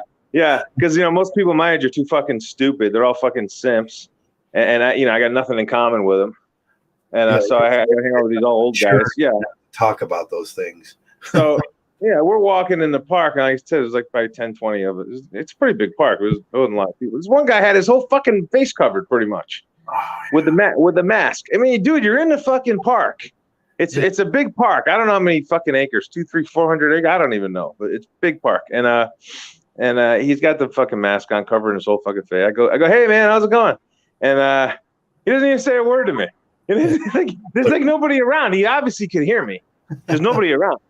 And it's just just me and my buddy. We're walking. He's walking. So I go to my friend. I go, is this guy even a human being? I mean, it's like, yeah. When I get out the park there, yeah, you've seen the park I go to, and I get out, and it's a pretty long park. We got 21 miles, and man, that's I'm free. When you're on a bike, and especially a mountain bike where I can go off trail and everything, and I have power to do that too. Underneath it, it's very light too. My bike is like barely 32 pounds, and man, nobody's within 6 feet of you ever. Yeah, you're stuff, but you're there with people. You can see them. You can say hello, and you have your courtesies and passing on the ride, and stuff like that. And how you doing today? And doing great. Keep that smile on your face and interact, and that's all you need. Well, that's why it's even more important now to do those things, to go to the park and try to interact with people. Yeah. And, because everyone's wearing these stupid fucking masks, and everyone's 6 feet apart, all this horse shit. So if I come up to if I come up to like a setting or something where I know there's going to be people, I put the mask on right up and we interact and try to keep distance from each other, and we talk about like whatever setting there is. And in a park, you're going to run into, you got the board that tells you this is the area where the Indians, or this is the area where General what's his name did it, and you can see the historical values of everything, and read them, and you can talk about the wildlife. That's where I go down. I bought a new camera thing that goes on my camera where I can zoom in on wildlife now. Yeah. It's really kind of cool. It's like those round things and I can zoom in for like 200 yards into a bird. Yeah. Wow, that's pretty cool. Yeah, we got interesting wildlife. That's the thing. Like I said, you see things like that, like you see like a bluebird or a yellow bird, and it changes your whole fucking day. Like for me, like I saw a turtle. Like I was like, wow, it's a fucking turtle. I don't fucking remember last time I saw a turtle before that, and I've been it made my day. It made my day watching that little fucker trying to cross the the little there's like a little the little bike trail without getting run over. We got the otters here and the beavers, but what I've been trying to catch is like the elusive weasel. And we got these little weasels. They're about that big. Let me get over here. They're about that big. And they're really cool when they run on the rocks next to the river. They just kind of and they're really quick, and they're really like you never see them. And I was like, oh man, they're like minks or something. And I forget the brown weasel. And it's like I gotta get like pictures to show you guys of these things that exist, and I never seen them before. Yeah, and that's why you go out. You go out because you don't know what's going to happen. You don't. There's adventure. There's a sense of like you're going to see something different today. And when you stay home, you don't. It's not good for you. You can't stay in the house. Do you stop by the creeks and kind of walk up and look at the rocks and the foliage? Yeah. It's like me too. Yeah, and I don't collect rocks, but I started collecting. I started collecting some rocks, like I don't have a collection, but I have like 2 or 3 rocks I picked up that I think they're pretty cool. From just my last walk, this got like some kind of diamond in it, and it's like I can put them under the microscope and look at them, and it's curiosity. Yeah, no, it's good. It's good, especially now. Like that's how you can keep your mental health and your sanity is getting out in nature because I tell you, I think that this COVID thing, people are losing their fucking minds, man. And I can understand it, because they don't have the same social interaction. Like my sister's like, oh, we're not having the holidays in my house because of COVID. She's like a little freaking yo-yo head. It's like just no critical thinking skills and it's like, come on, give me a break. You're saying Mgtow's aces, man, pocket aces. Right. It's the same thing. When I go out, I don't need people around me because I'm interesting to myself. And when I do these things that I do, that I've developed in Mgtow, they fill my whole day. And it's just as entertaining as going to a dance or a function. And it's like, sometimes I get home and I'm so fascinated with, I pick some leaves and I pick some rocks up and I want to see. And again, and I'll spend like 2-3 hours after that just finding out exactly what that is and learning about it. And it's like, and then I had a great day to begin with. And it's like, I could fall asleep, like you said. Yeah. And I slept terrible. Because the nerve pain was so bad, I couldn't do anything. I couldn't sleep, and then being in the hospital and all that shit, and like 2-3 weeks, I couldn't sleep. I pretty much got 1 or 2 hours sleep. I couldn't sleep, and so the first thing I did after that walk, I took a nap for like 3 hours, and it felt like I slept for I felt like a minute went by, but it was 3 hours that went by, and it felt so great.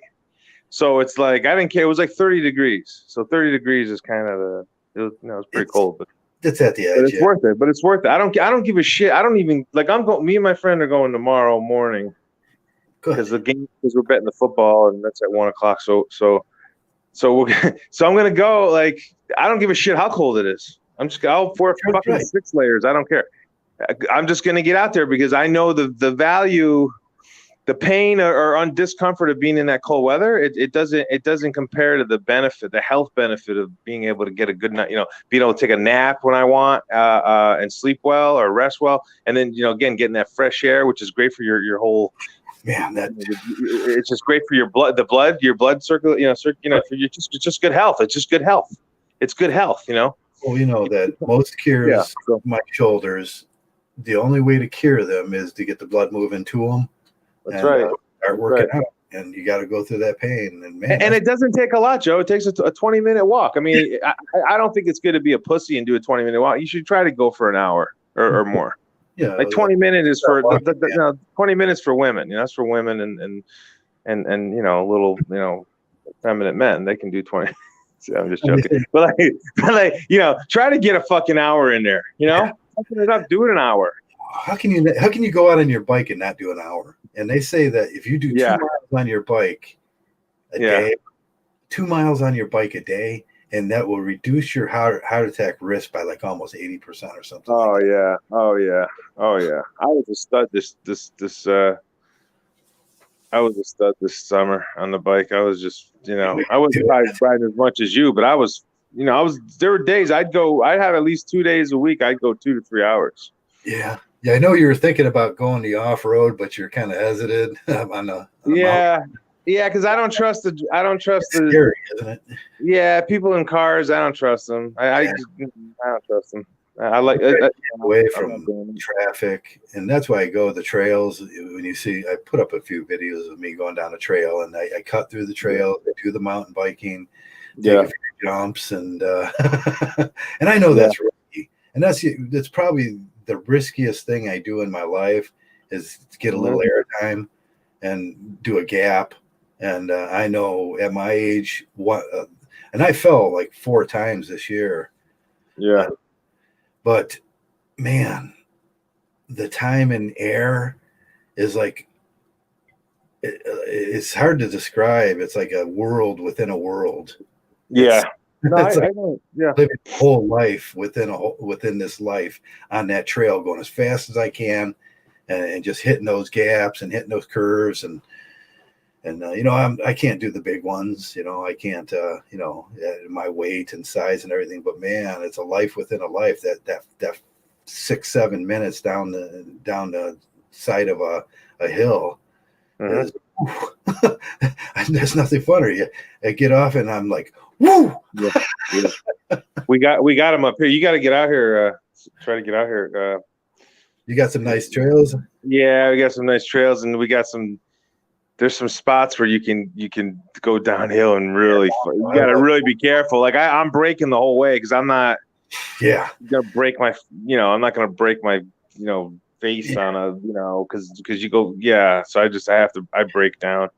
Right. I mean, if I had like a face guard, I guess I would be a little more aggressive. But I fell on my bike once this year. I fell once. It was like a fluky kind of thing. I was like trying to go to a bench.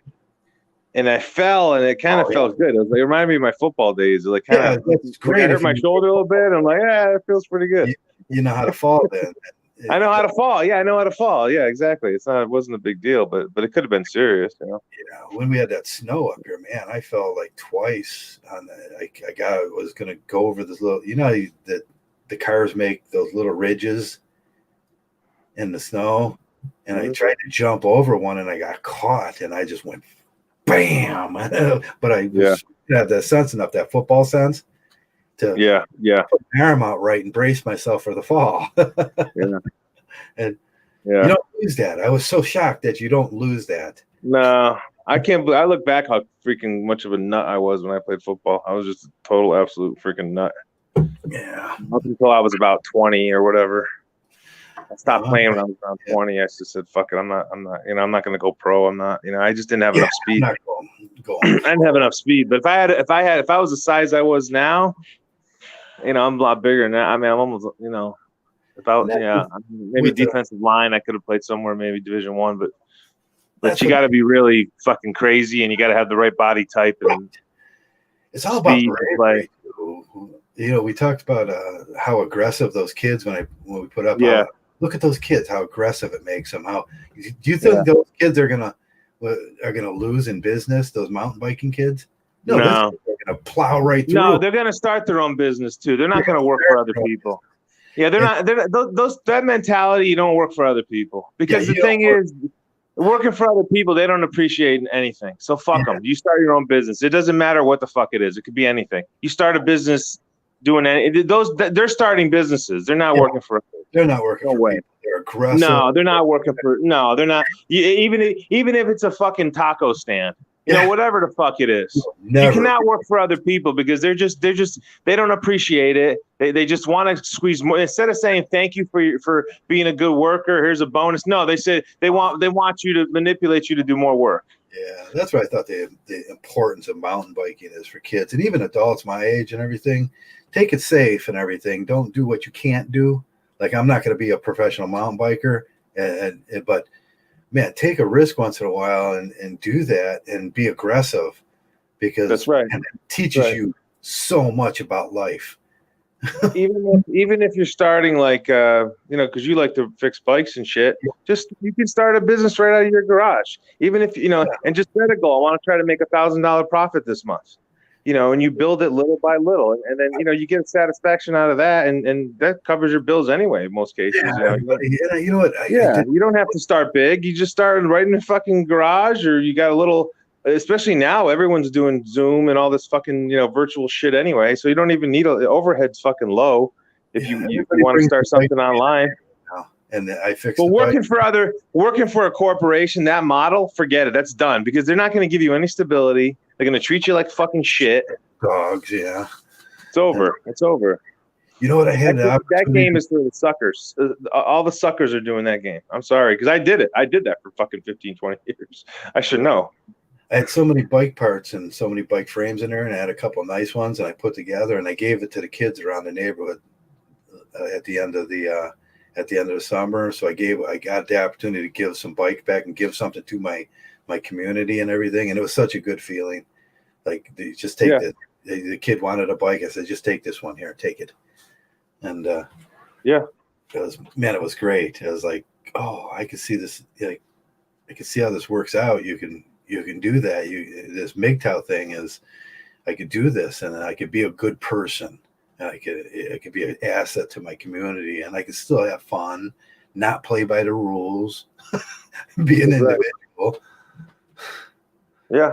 Well, that's the thing too about businesses. People think, oh, I got to start a business. So, I'm not going to have any time to myself. I'm going to have to do the business. No, you don't. When you have your own business, you can kind of pick and choose your hours. Right. You can say, I want, you know what I mean? No, my hours are Monday, Wednesday, Friday from 9 to 3. And those are my fucking business hours. And then don't fucking bother me. Those don't bother me on those days that I'm not, you know, the office hours aren't posted.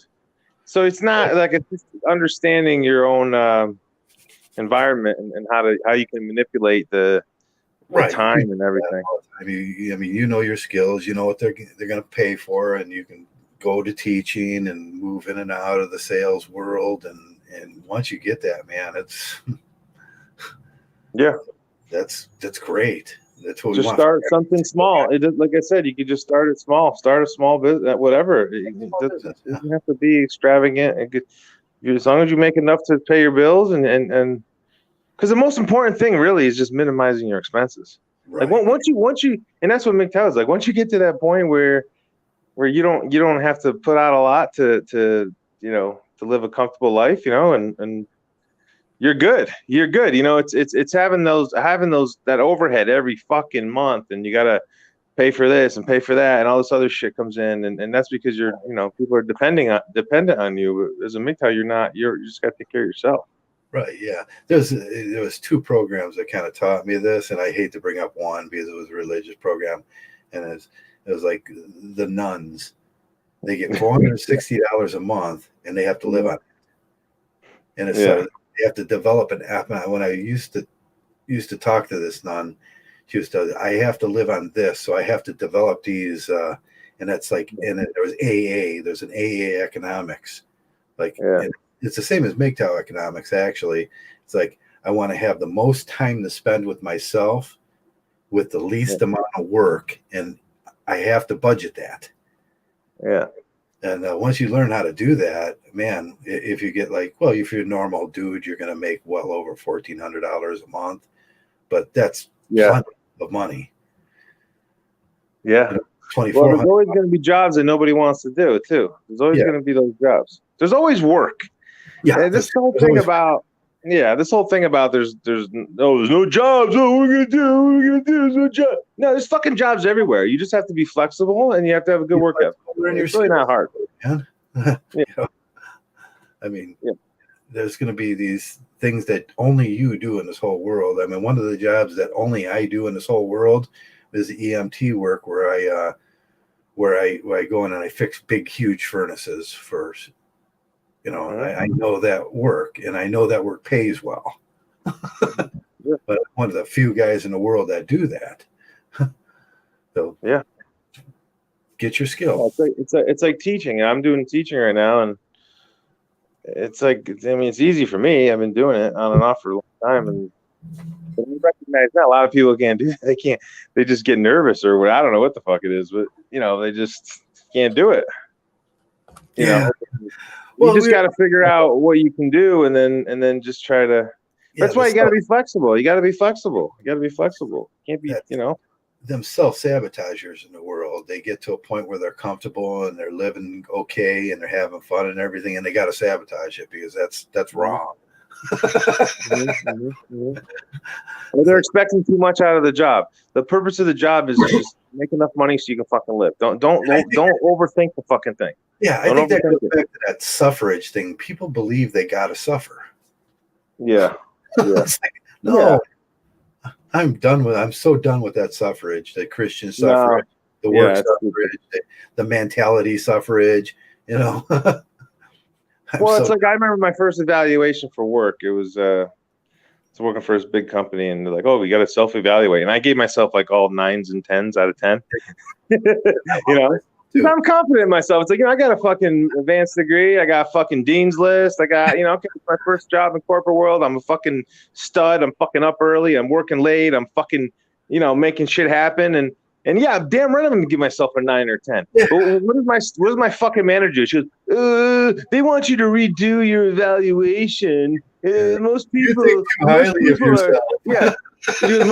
are 4s and 5s, and here I am, fucking like, 25 years old, and I'm redoing this fucking thing, and giving myself 5s because they wanted me to give me 5s. That whole thing that came around years ago in Mgtow is like the ego thing, lose your ego. It's like, no, get your ego, man. I think I'm the greatest thing in the whole world. If you walk up to me any place in this world, I'm going to just tell you, man, I'm the greatest thing that ever walked down this fucking street. Right. Right. And that's what I believe about myself. I have confidence, and that goes back to the mountain biking and the risks I take, the casual risk I take. It's like, can I do this? Do I think I can do this? Hell yeah. Yeah. And that's confidence. Well, and they're jealous too. A lot of times they're jealous. That's the problem. People are jealous because they see you as a confident person and they believe in yourself. Confident people. It's like, no, I am the most confident person. If you ask me, I'm gonna tell you, I'm the greatest thing, and I know you're the same way, Joe. I'm the greatest thing that ever walked in this room. Yeah. And then they try to I hate the word humility.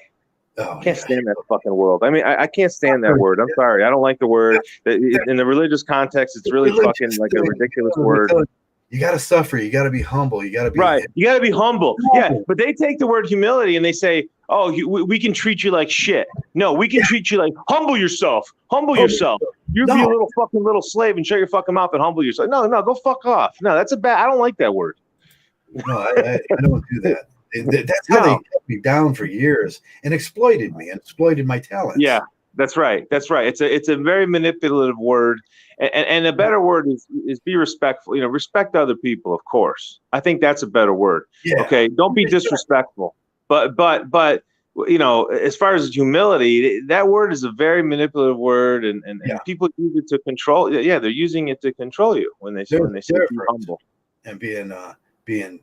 Like I said, like those kids, being aggressive, being confident in yourself, them are qualities. Right. Qualities in yourself. Don't ever give those up. Don't ever stop thinking that you're the best thing that walked in that room. When you go for a job, you think, I'm the best thing that's walking in this room. And you tell that guy, I'm the best thing you're going to get. Mm-hmm. Mm-hmm. That's right. So what if he doesn't pay you? So what if he thinks you're arrogant? My father called me arrogant every day of my life. Yeah. You know what? He's right. I am arrogant.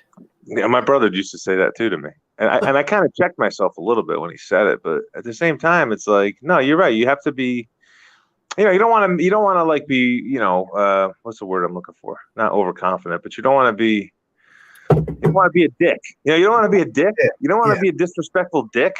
That's totally different. That's something totally different. The white shark, the dick of the sea. But you want to be, you want to be a good guy. You want people to respect you. Right. That's right. But I tell you, the religious people with their humility. Oh, be humble so we can fucking take your money and Pat Robertson or what the fuck's his name? Jim Baker selling his fucking Jim Baker selling his. I'm a man above reproach. I don't do stupid things. I don't do those things, girls. I don't do those. I'm not the guy that's going to be called a rapist. When I walk in that room, you can see that I'm not that guy, and that's why I can be arrogant. Why I can have a big ego, because I am not that guy. I'm not the guy you're not that disrespectful guy. You're not that disrespectful guy. I respect everybody. I don't violate anybody's distances or social rights and everything, but it doesn't mean I can't. I'm going forward. Yeah. They want you to apologize for being a strong man. Yeah. I mean, and I think a lot of it's jealousy. I think a lot of it is. A lot of these like simp guys are jealous, because they don't have they can't think for themselves. They need to lean on other people's opinions. And I have compassion for the incels, and I want to teach them, like, man, don't let that drag you down. You can be the best person you can be, and that's good enough for you because you're the only person that judges you. And I mean, I have this thing in life where I take it all through the mountain biking. I take it through the, this is what I am, and here's how you can get there too. But hey, man, the incels are always down on themselves, like, girls don't like me and people don't like me. And I can understand. I mean, everybody doesn't have to like you, but you don't have to internalize that bullshit. And you can still be look at Facebook boy. Zuckerberg? Yeah, look at Zuckerberg. You think he's internalized being an incel? No, he's a spurg. Yeah, he's a total spurg. But man, that's a confident guy there. And he's a respect. And, he's kind of a some of the shit they do is kind of fucked up, but he's an intelligent guy, and he's intelligent. He's a respectful person. Like, you see how he acts. Yeah, he doesn't really act like a dick. He's kind of he seems like a respectful guy. I don't do Facebook. I don't do that shit. But if you look at that guy, that's probably the perfect guy to model yourself after. He's not the biggest. He's not this. He may be smarter than average, but you can be smarter than average too. He's not the biggest. He's born an incel, and there's no reason he should have that. The supermodel wife he's got, but he uses everything he's got, and he's confident. And the difference is his confidence. Yeah, he's not going to beat you up. He's not a dick. I don't think he's a dick. He's not a dick. And there's a gentle balance between being just a nice guy. If you meet me out in the street ever, if anybody meets you, you probably go, man, that's one of the nicest guys I ever ran into. Even like Bezos, it's like people give him shit, but you can tell he's not a dick. He's not a dick. He's not, right? Yeah. Now Bill Gates, he's kind of a dick, but anyway. Yeah, he's predatory. That's how he made his money, being predatorial. Trump and Gates are the same kind of person. They made their money being predatorial. Yeah. I mean, that's the thing is don't, be respectful. Be a respectful person to others. And that's what the community attitude. When I go out there, I say hello to everybody. I love everybody. Yeah. It's like, be that guy in your community that people. Yeah. Don't be that guy at the park where there's like three of us walking within an acre, and I say hi to him. He doesn't even say anything. I mean. You imagine this guy riding up to you on this built-up mountain bike, electric bike, and they're smiling like I do and say, "Hey, buddy, what's up?" That makes people day. Jeez, man, that was weird though.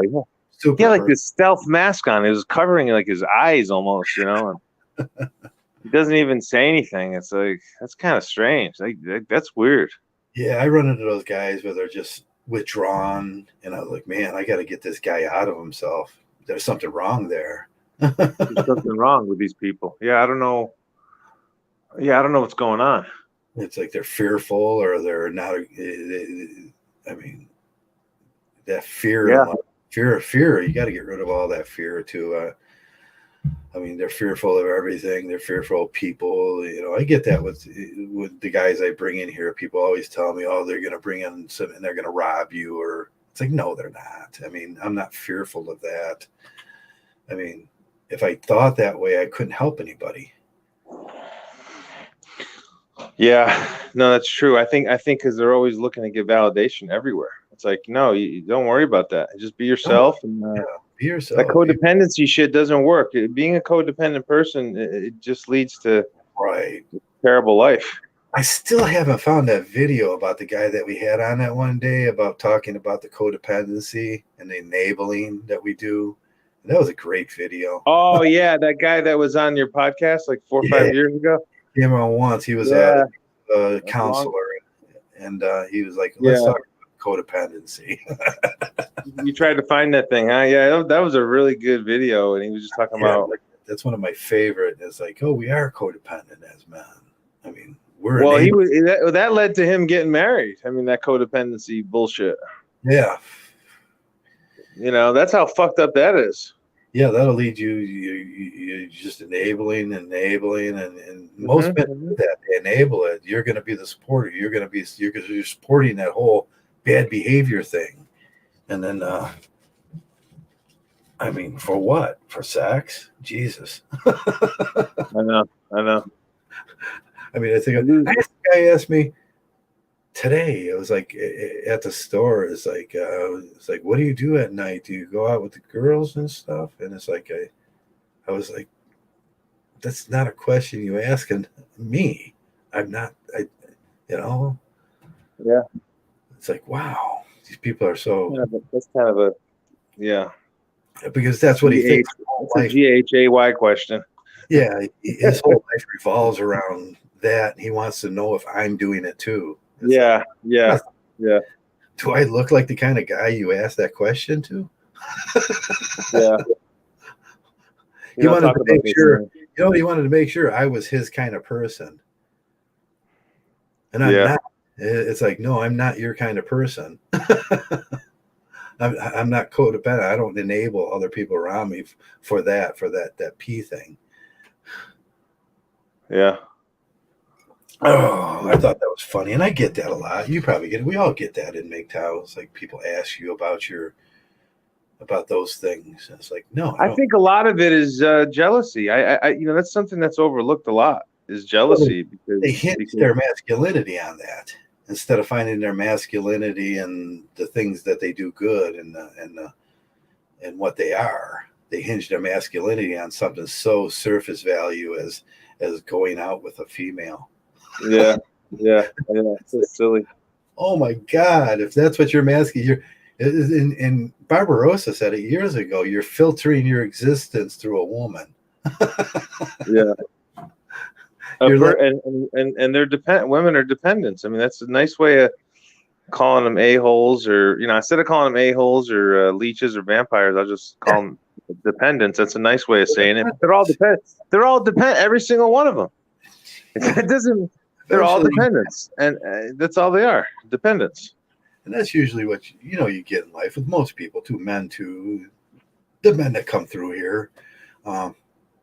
We just met one the other day, and Ryan, you remember Ryan I introduced you to, he came through, and he's in a transitional period of his life, and but most people are that way, and I can't break him of those habits. I can give him some good instructions, but they'll keep on going and doing that, and it's like it's frustrating too, and being a Mgtow and in the real world, you can't cure these people.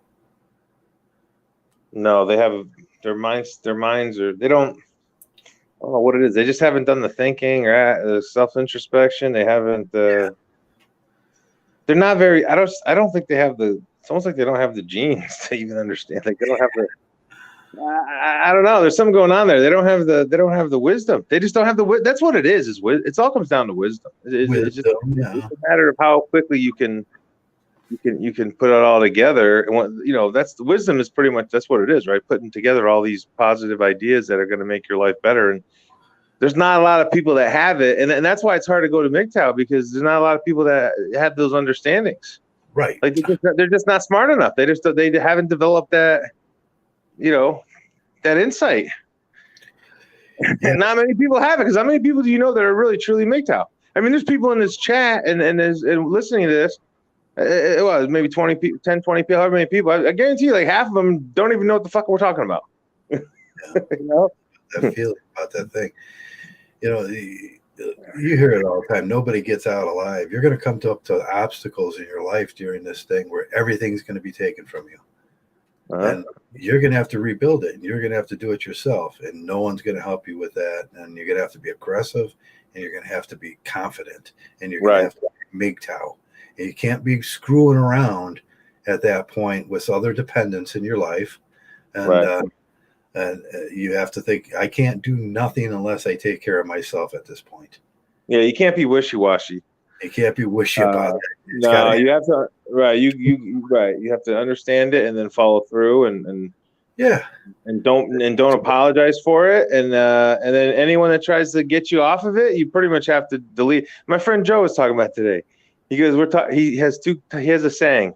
He calls people, they're either solid or they're scum. Yeah. And then once you determine which one they are, solid, you delete all the scum. He said you delete them. That's what he said. You delete them. Yeah. You delete them out of your life. And you delete all the scum. You just delete. And he doesn't give second chances. He's like me. He doesn't give second chances anymore. Well, once I've determined you're a scum, you did something stupid and you didn't apologize, whatever. Yeah, I know people make little mistakes here and there, but if you make a minor, if you do a major like fuck up and you're deleted. That's it. You're done. I don't give a shit. Yeah, I mean, we have little rigorous, kind of meticulous things we do as man. It's like, and we test each other in them ways, and then I'll tell you a person's character and a person whether he's on board with the team or whether he's not. Yeah. And man, there ain't nothing worse than having someone that ain't on board with the team around. No, because they're usually costing the team. Well, yeah, and those are the kind of guys. I've never been in the military. You have, but like, you get. I don't know what's a squad. I don't know, 20 people. I don't even know what is it like a squad. Go from 6 to 20, 24, 30. Yeah. So I always thought like that one little knucklehead. He's the one to get everyone else fucking killed. Yeah, we used to say that the slowest guy. The platoon ain't moving any faster than the slowest guy. Yeah. And there's people like that, right? They'll get you. They'll get and that's actually a literal thing. They'll actually get you. They'll actually destroy your life. They'll destroy your life. Right. They'll destroy your life. Oh, you can do it. You can drink a little more and get in the car. What's the big deal? What's the fucking big deal? Bro. No one's gonna be, Yeah.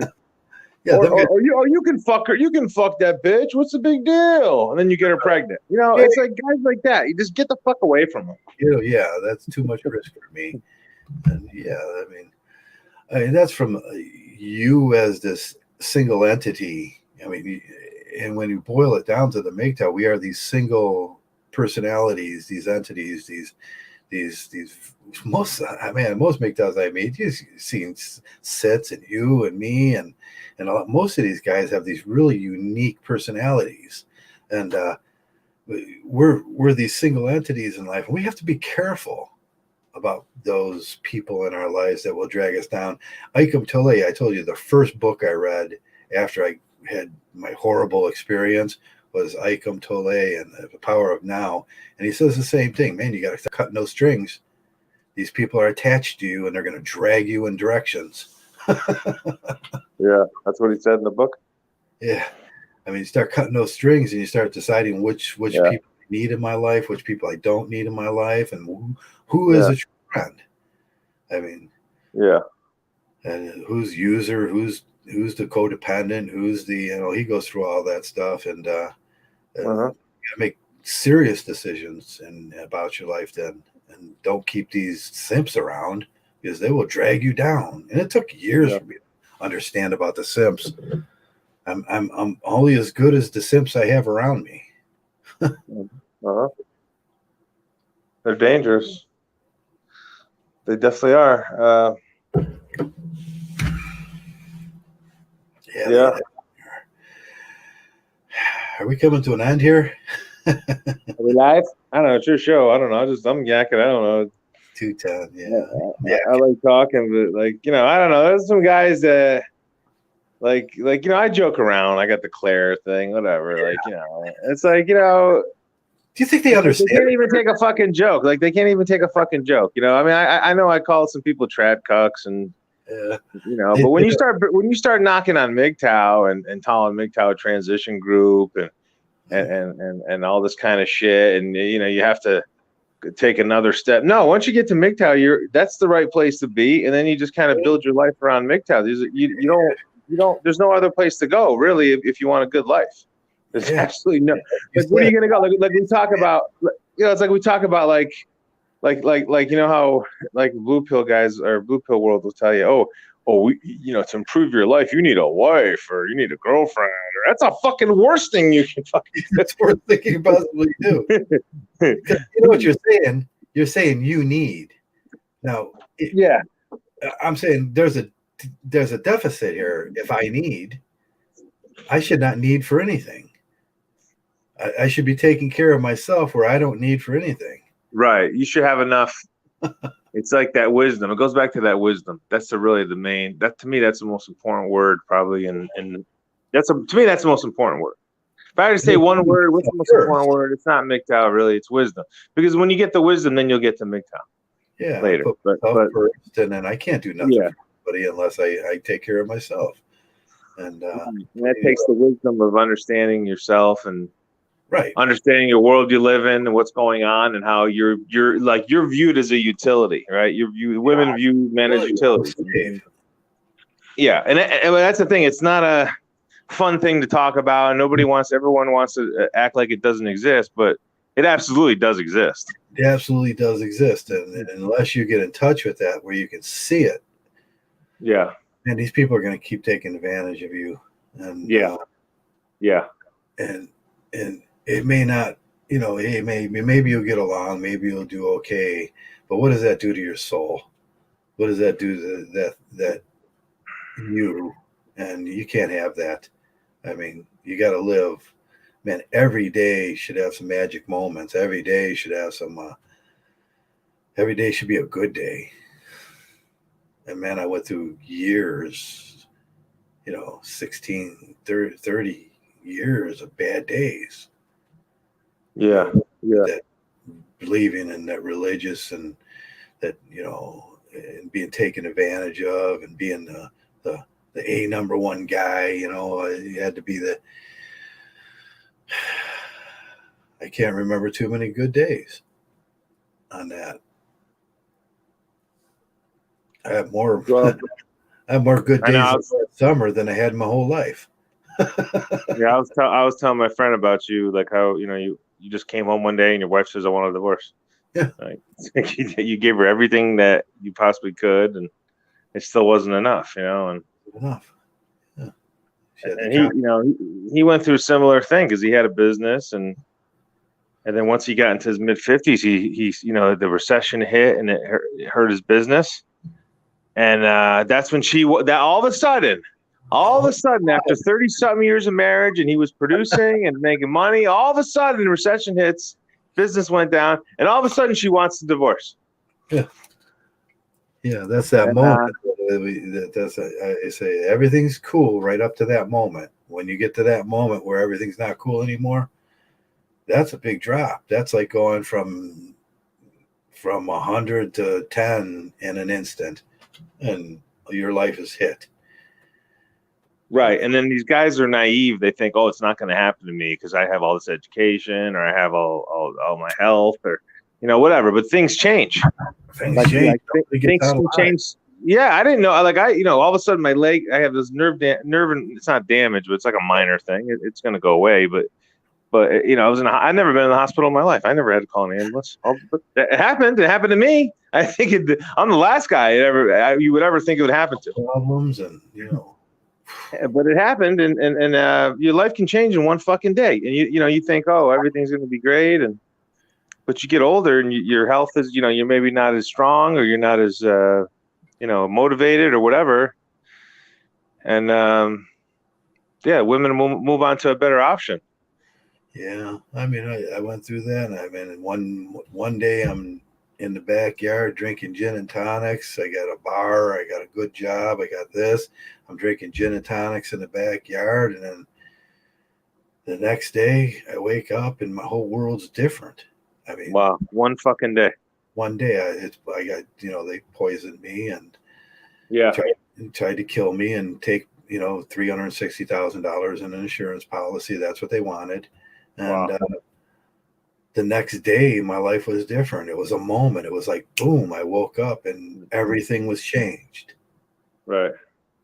Everything. There was nothing the same.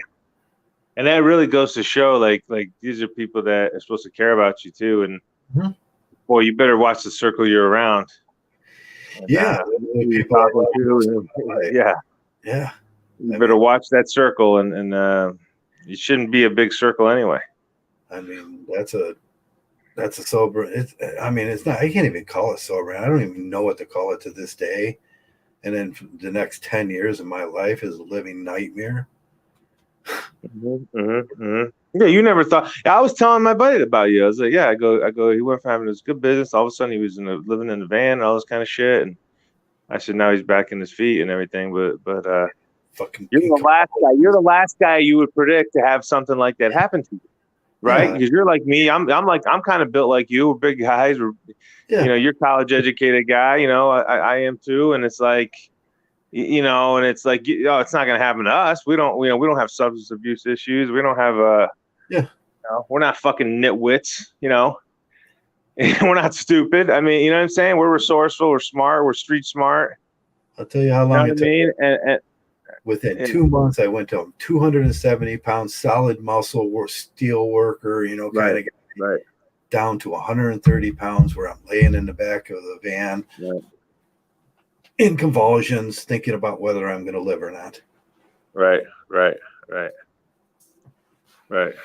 And yeah. And then, it's crazy. And then it's an upwards fight. It's one step at a time from there. And now you got all the wisdom. You gained a lot of wisdom from all that. And get yourself some wisdom, get yourself some Mgtow, put yourself first, or you're going to die. Right. That's why I was thinking about that nitwit, that self-prioritized individual guy. And he's kind of a nitwit, but he had a good idea. I mean, I had to admit, even though he was like a simp, or I don't know if he got married or whatever the fuck he did, but he actually had a good concept. That actually is a pretty good. Yeah, their concepts are based in virtue, and they're good concepts. But prioritizing yourself, that's actually a good thought. That's a good thought. Oh, there's no problem with that neo-logoism, self-prioritize yourself, and there's no problem with that. It was him. Yeah. Yeah. He was just a little simp, but you don't do it at the expense of other people. Like you have to maintain your integrity and. Yeah, I think that's important. It's like your responsibility to the community and the people you're around. Right. Being this guy. Right. And, try to do good, and that comes back, and do good for yourself. Do good. It does. You're right. It comes back to you.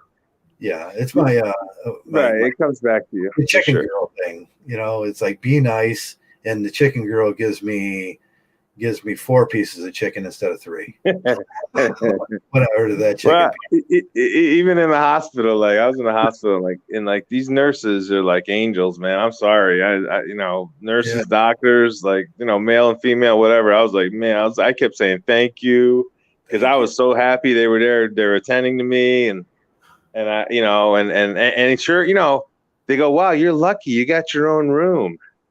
Well, is it luck or isn't it luck? Maybe the universe is saying, hey, you know what? Joey's a good guy. He's a good guy. He's got good insurance. Yeah, I'm not. Yeah, I mean, like a lot of stuff comes back to you. You're totally right.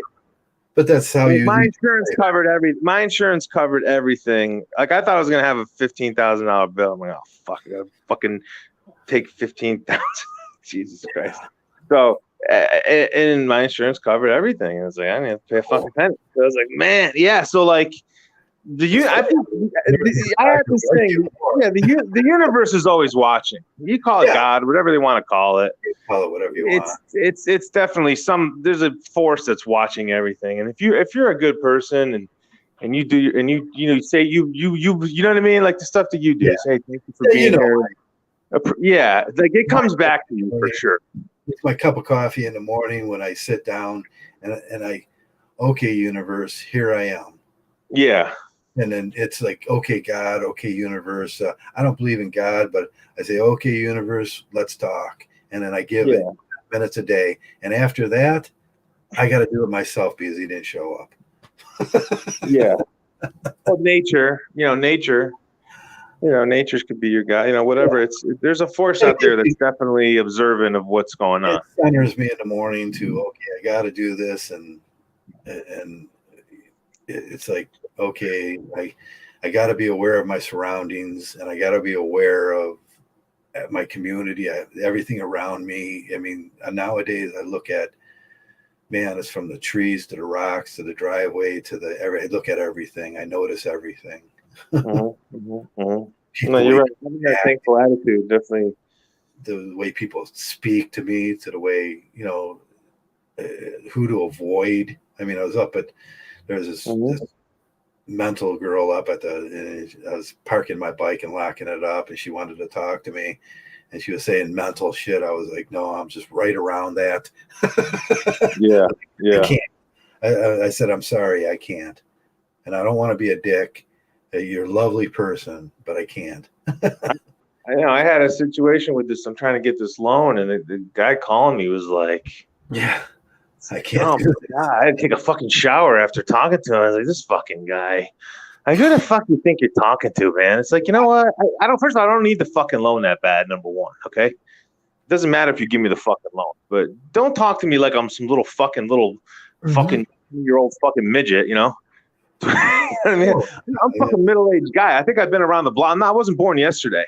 Like, don't talk to me. I don't like the way he was talking to me. I almost fucking cut the deal out. I said, I don't need this motherfucker. So I don't need your fucking and I think it just takes time to get to that point. You get to that point. You remember last year when I applied for the loan, I was in, and this guy was talking to me like that. It's like, and he was going to get the $18,000 loan. He offered me an $18,000 loan, and the interest was shit.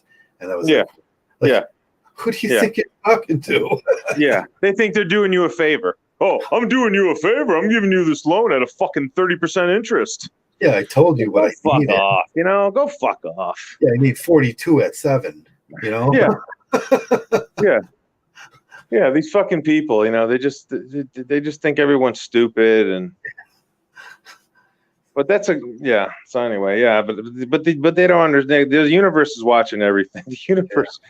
You can call it whatever you want. Like call it whatever you want. Everything gets accounted for. It's like if you have a consistency of being a dick, right? It's gonna get you. It's gonna get you. It's gonna get you. Like you're not gonna get that private hospital room like I did. You're just not gonna get it. You're gonna get a room with the smelliest fucking guy in the city next to you. Just remember that was a sandwich girl. Just be nice to sandwich girl. Man. Right. Nice sandwich. Be nice to the chicken girl. She's going to give you 4 pieces of chicken, and it's going to pay off. You just be nice. I was at the Walmart yesterday. I dropped an iced tea thing and spilled everywhere. And so the guy goes, I go, oh, sorry, man. So he's cleaning it up, and like right before I left, said, "Hey, man, I said appreciate you cleaning everything up, and I'm sorry for dropping it." He like looked at me. He was kind of startled. That appreciate you being there for me.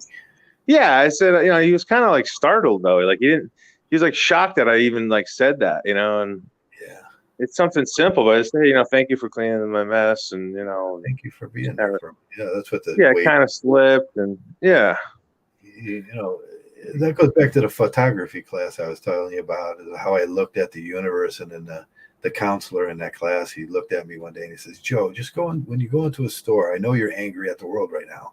He says, when you go into the convenient, or you go into the subway, or you go in, just look over and say, thanks a lot. I appreciate you being there.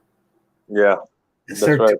And you say, thanks a lot. And that's when I noticed the extra piece of chicken. That's when my sandwich was better and life started getting better. And people said, hey, hi, Joe. Well, it's like my friend, he almost died too. That 76-year-old guy. He was in the hospital like right before I was. He had 2 lungs that had pneumonia. And he got out, and boy, his appreciation for life, appreciate life. He was just so happy to be alive, because he thought he was going to die too. He was my situation wasn't nearly as bad. I just had a nerve damage in my back, and it was fucking things that pop you back into reality, in life. Yeah. In that van in a cold Ohio winter when I was freezing to death and in convulsions, popped me back into reality about how much I appreciate the little things. Yeah. The highs and hellos and the not arguing with people. I don't argue at all with people anymore. I cut that out. I don't do those things. I avoid any kind of situation that it doesn't feel right. So I'll walk. That's right. Any type of entanglement that's not positive, and no, forget it. I'm not going to argue with people. I'm not going to argue about politics. I'm not the whole politics thing. I'm not going to argue with anybody. I don't care about politics. I'm not discussing it with you. No, politics is stupid and very stupid. I got one life to live. Right. I almost lost it. I almost, and I didn't really live a life before that until I got to Mgtow. And now, man, like we're talking about the bike ride, it's like 1,400 miles on a road and camping at night. And it's like, that's going to be so great. Yeah, we could do it. We could definitely do it. I mean, I wish the weather was better. I could do it now because I have time now, but we still might be able to pull it off. I got to figure out how much the motor would cost. How much does it cost to put a motor on the bike? $100 or something? Oh, not much. I do them for I could do a whole bike. Like I said, I got a bike. That'd be nice because I definitely need the motor because I already know if I go 20 miles, I'm pretty exhausted on the regular. Oh yeah, we could do 20 miles a day, no problem. With I got a 500 motor. I got the one I use now that I built, and then I got the 500 watt white one with the rack on the back. That's got the what is it? It's a 14 kW battery. It's a little bigger, but it's got it's nice for even for your size, because you're about the same size as me, I suppose. And it's built for that, and it will take the punishment. Yeah, it'd be fun to go. It'd be fun to get to the Ozarks. Yeah, I drove through Arkansas. Before, and I was really impressed with it. I was impressed with it. It's a pretty nice area. I seen the pictures and I was like, this is a place where I gotta go see, but I don't drive no more, and I just do the bike. Definitely don't go to Texas. Texas blows. Did you do that thing Did you go check out Texas? No, I almost moved out there. It was it's just a cringy, Yeah, we're looking at that. It's just too cringy. What was that little island there that we were looking at? No, that would be the place to live. Oh, Galveston. Yeah, Galveston. Yeah, it's I think. Because I was looking at that one house, it was like $27,000 or something. Yeah. And I was like, man, that's like a mile away from Galveston. I think it's okay. I mean, it's okay. I think the people out there are a little. Yeah, that's always been a problem. Me and people from Texas have that. Yeah, it's like Florida too. Florida's the same way. That craziness. Florida and Texas, they got that little. I don't think they're very smart. Those people. I'm sorry. That's just my observation. I don't know. Yeah, I don't know. I don't know. being from the Northeast, you know how we think we're the best, and we probably are. So it is what it is. System around from. Yeah, we are, because we are smart in the Northeast. I mean, you know, we got to get through the winter. And you ever look at the IQ map? No. From like where Johnny lives down to past Cleveland, down to where you live, and up around, the IQ goes up like into the purple. Yeah. I don't know, man. Yeah, yeah, yeah. It's definitely different when you get closer to, you know, some of the southern. Man, I live in between like 1, 2, 3, 4 Ivy League colleges in Cleveland. Yeah, sure. Cleveland. What's the big college in Cleveland? The really good one. Oberlin. I don't know. It was Oberlin. I live right next to Oberlin. There's a lot of good ones. And then there's like 3 more down from me, and then when you do get into Cleveland, it's like Cleveland State and John Carroll and I got Cornell University. I mean, Cornell. I had to go there, but I have a lot of friends that went there, and fucking that's arguably the best school in the country. You know, and I've been in this area, which is a hop, skip, and a jump away from Oberlin, which is, you know. Yeah. It's just different. You know, it's just different. I mean, the Midwest has obviously got a lot of smart people, and, you know, but the West Coast's got a lot of Spurgy type birds, you know, and I don't know. You haven't been out west, though, that much, have you, at all? No, I've been all up and down the East Coast and then down south, all up and down through Peru and all that, you know, which my military years and everything, but I've never been west. Mm-hmm. And it's just something. That's why it's like I'll start with the Ozarks and just get down there. Yeah. Well, you know, you're right. It's going to be tempting if we get down the Ozarks, and then we're going to want to go to. You're going to definitely want to go to New Orleans. Yeah. If it's rocking, you know, if they're not COVID. Yeah. Like, okay, this is 200 miles away. COVID driving a couple days. And how far is it? It's not that far, Arkansas to Louisiana. What's it? It's right there, right there.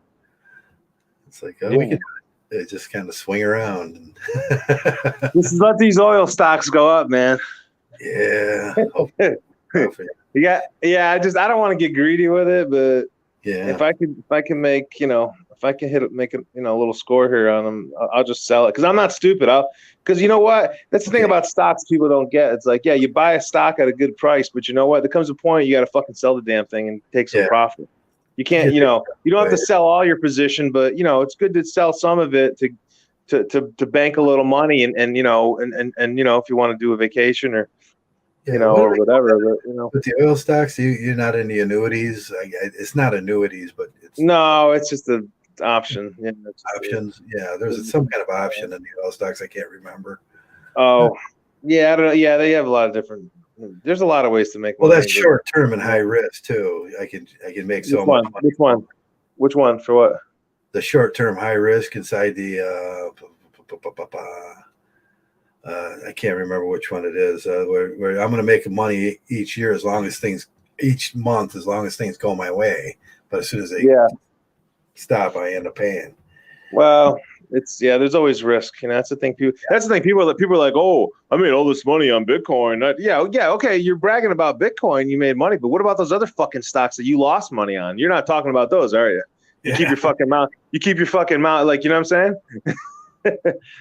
So people make me laugh when it comes to investing and stuff, because you know, people. Yeah, there's people making money, but there's people losing money too. Where do you think the money that you profited from? Where do you think it came from? It came from other investors that lost money. So I don't buy into that shit. People, you know, bragging about this. That years ago, there, how that money didn't disappear. Somebody else grabbed it. Right, and that's why there's so much manipulation in markets. That's why a lot of times if you make a quick, like, I'm up like 17% on this stock in, 5 days. I mean, that's a lot. That's a lot. I mean, that's good to pull the money back sometimes, and because that helps. That money, now I can use that money. I can do the biking thing. Say I don't have to work. I can do the biking. So yeah. But that'd be fun. That'd definitely be fun to think about doing that. You good? I'm just concerned about getting like a cramp or some shit like that. That's the only thing. Yeah. you know, but hectic. You know, you don't have but- to go to 50 but I got miles. the insurance now, Joe. I got the insurance, so Yeah. I got you just go into an ER if something really serious happens. Have one of those Korean massage places. Get you. Yeah. No, the Chinese or Asian massage or whatever. Massage. Koreans don't do massage; they do barbecue. Barbecue. I love Korean barbecue. Yeah, they do barbecue, man. Korean barbecue. Yeah. Yeah, no, it'd be fun. It'd be fun to get out there. That's We'll what have to check it out. We'll have to map it out. And see if it makes sense.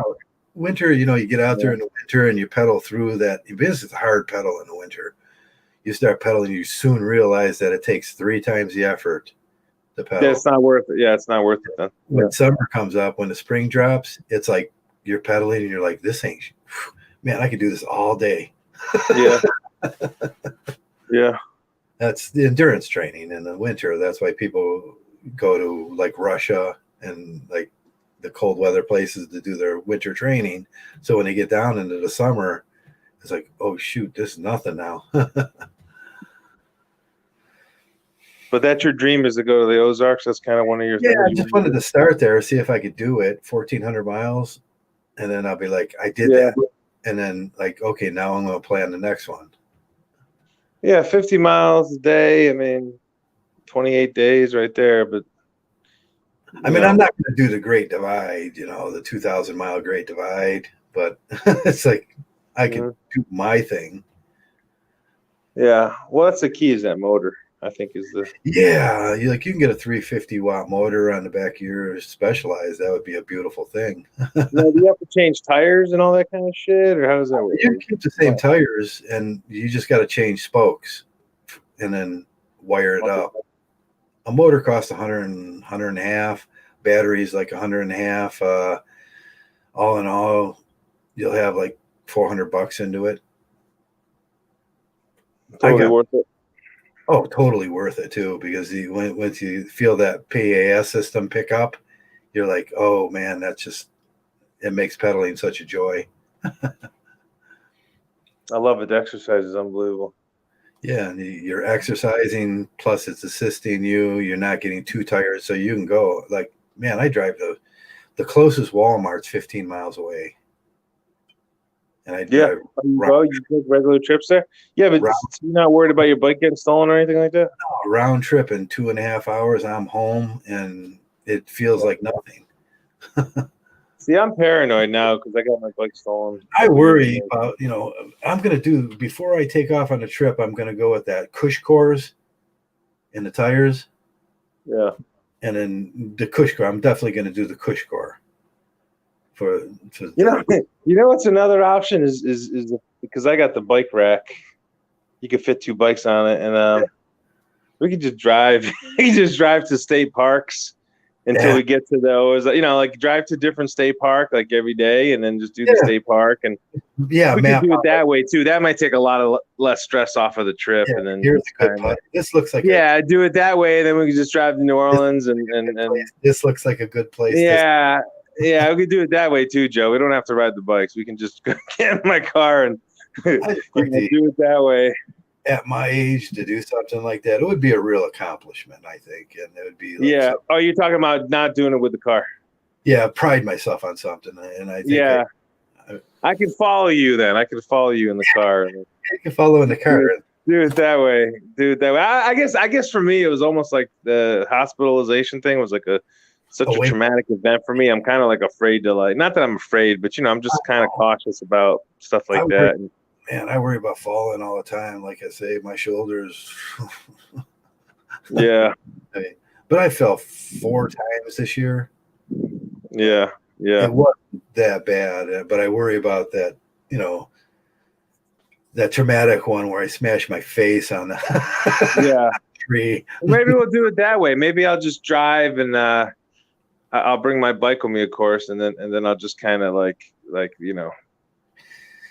find these little campsites. Ooh, I think we lost Joey there for.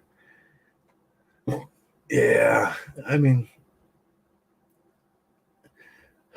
life's too short to miss out on little things like making these plans. That would just be fun. Oh God. There's Jeff. Hey Jeff, how you doing? Um, so I'll wait around a little and see if Joey's going to come back in. If not, we'll just wrap this up after. We'll just wrap it up after a little while here. We've gone 2 hours and 39 minutes. I know that's short for me around this time of the year. Remember when I used to do those? I used to do those 24-hour podcasts, and I was like, talk for. I remember once talking for 12 hours, and it was like, wow, you talk for 12 hours. But them days are gone, and I've aged a little. It's funny. I didn't think this was going to happen when I came in the Mgtow. I was in my 40s, and then all of a sudden 20 years was gone, and Mgtow was 20 years old, and we don't think about that. 2004, the 2000, what is it? It's like 2021 now, and all of a sudden, man, it's been a lifetime of promoting this thing that I see as valid. A valid lifestyle for men that works for them, and it really works for other people too, because like I say, honest, generous, compassionate, socially oriented, community wise Mgtows, man, they only do good in our society. We do good everywhere. That's what I tell my buddy all the time. I say, when he's walking out the door, I say, hey, do good today. And I don't know if he understands, or just do good, and you become that person. You become that Mgtow, that better person, where you're not looking to take advantage of people, and you're not looking to take advantage of girls, or you don't care what the feminists are doing. I hope they find their responsibility. I hope they find their thing. I hope they find their groove. They smash that glass ceiling wide open, and they do their thing. Man, I'm not there to hinder that. I want them to. They're right. I want them to have the best life possible.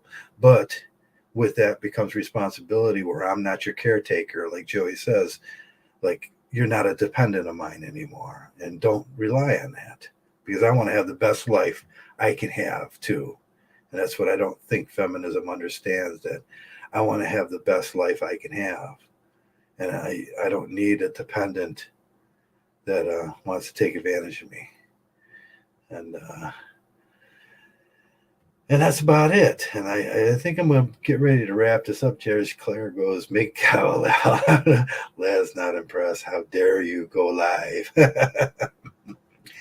I know it takes a real shift in thinking, and some of my thinking is, the anti-fatherhood. I'm not a father. I never was a father. I was never in that position where I was responsible for the world around me, and everybody was, that just dragged me down.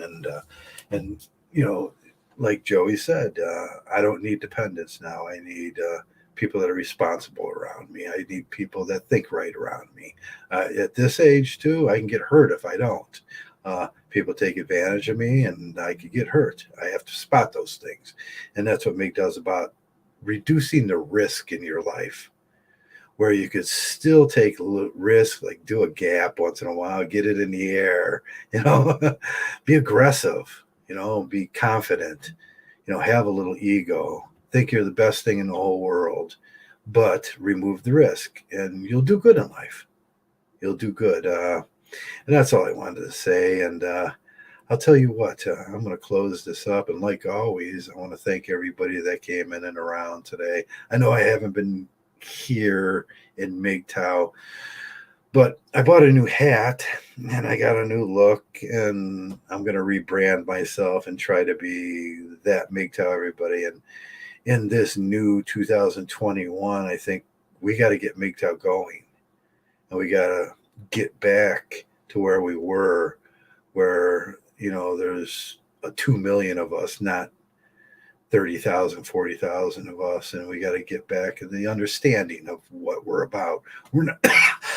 I'm not here to hurt anybody. I'm not here to bother anybody's life. I just want men to enjoy their lives and think of themselves like they should think of them. Be confident, be honest, and be a better person, a person above reproach. And that takes a deeper introspection about your maladies. And we have to go through those introspections. And I see, man, I was a simp. And with that, all your simp sins are forgiven from the past. Just be a better person. And guess what? It's going to show in your life. It'll be easier. People will like you more. You'll get that 4 pieces of chicken and the 3-piece snack box because the person across the counter likes you. That's what it's about.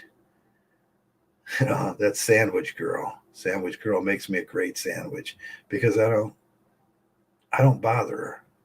I'm not that idiot. I'm not that sexist. I'm not that misogynist. I'm just a guy in the neighborhood trying to make the best life possible. And I hope you can do that too and get to that point.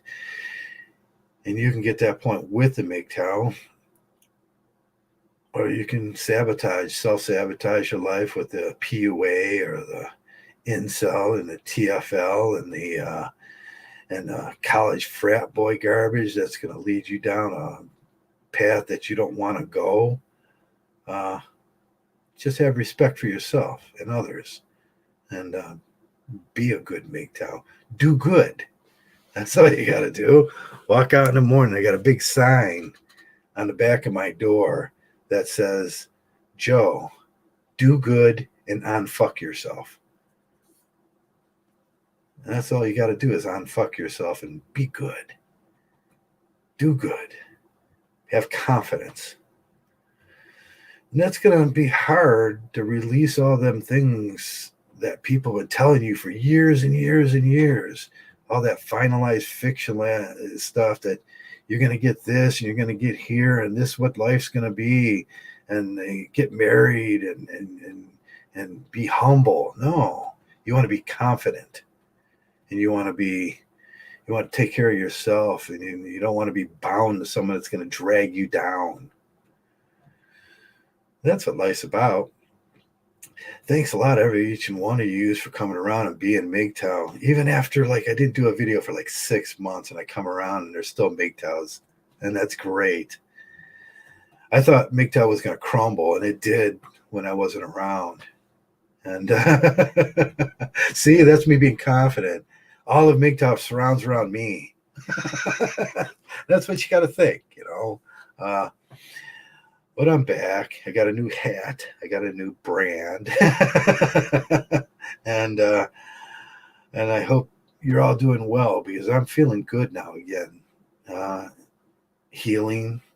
It took a little while after, you're going to run into, you're going to get old, and you're going to run into stuff, and things are going to run into you. That's the problem. And you can't help that. You just get by it. Use all the knowledge you have to heal yourself and come through these things. And as a Mgtow, you should be able to do that in short time. I did it in short time. 3 months ago, I had COVID, and both my shoulders locked up, and man, I just fought through that. And that's what you got to do. And fight through it. Fight through it. With all your strength, all your ego, everything. I'm the best thing that ever walked this planet, and they can't hold me down. And that's what you got to think of yourself as a Mgtow. I don't care what everybody tells you. Forget all that. Let that go off. Let it roll off your back. You're the best thing that this planet's ever seen. You're the apex predator. You're the Mgtow. And thanks a lot for being Mgtow, because you're there for me, Mgtow. That's all I got to say. And I hope you all have a great day. Thanks a lot for being Mgtow. Mgtow.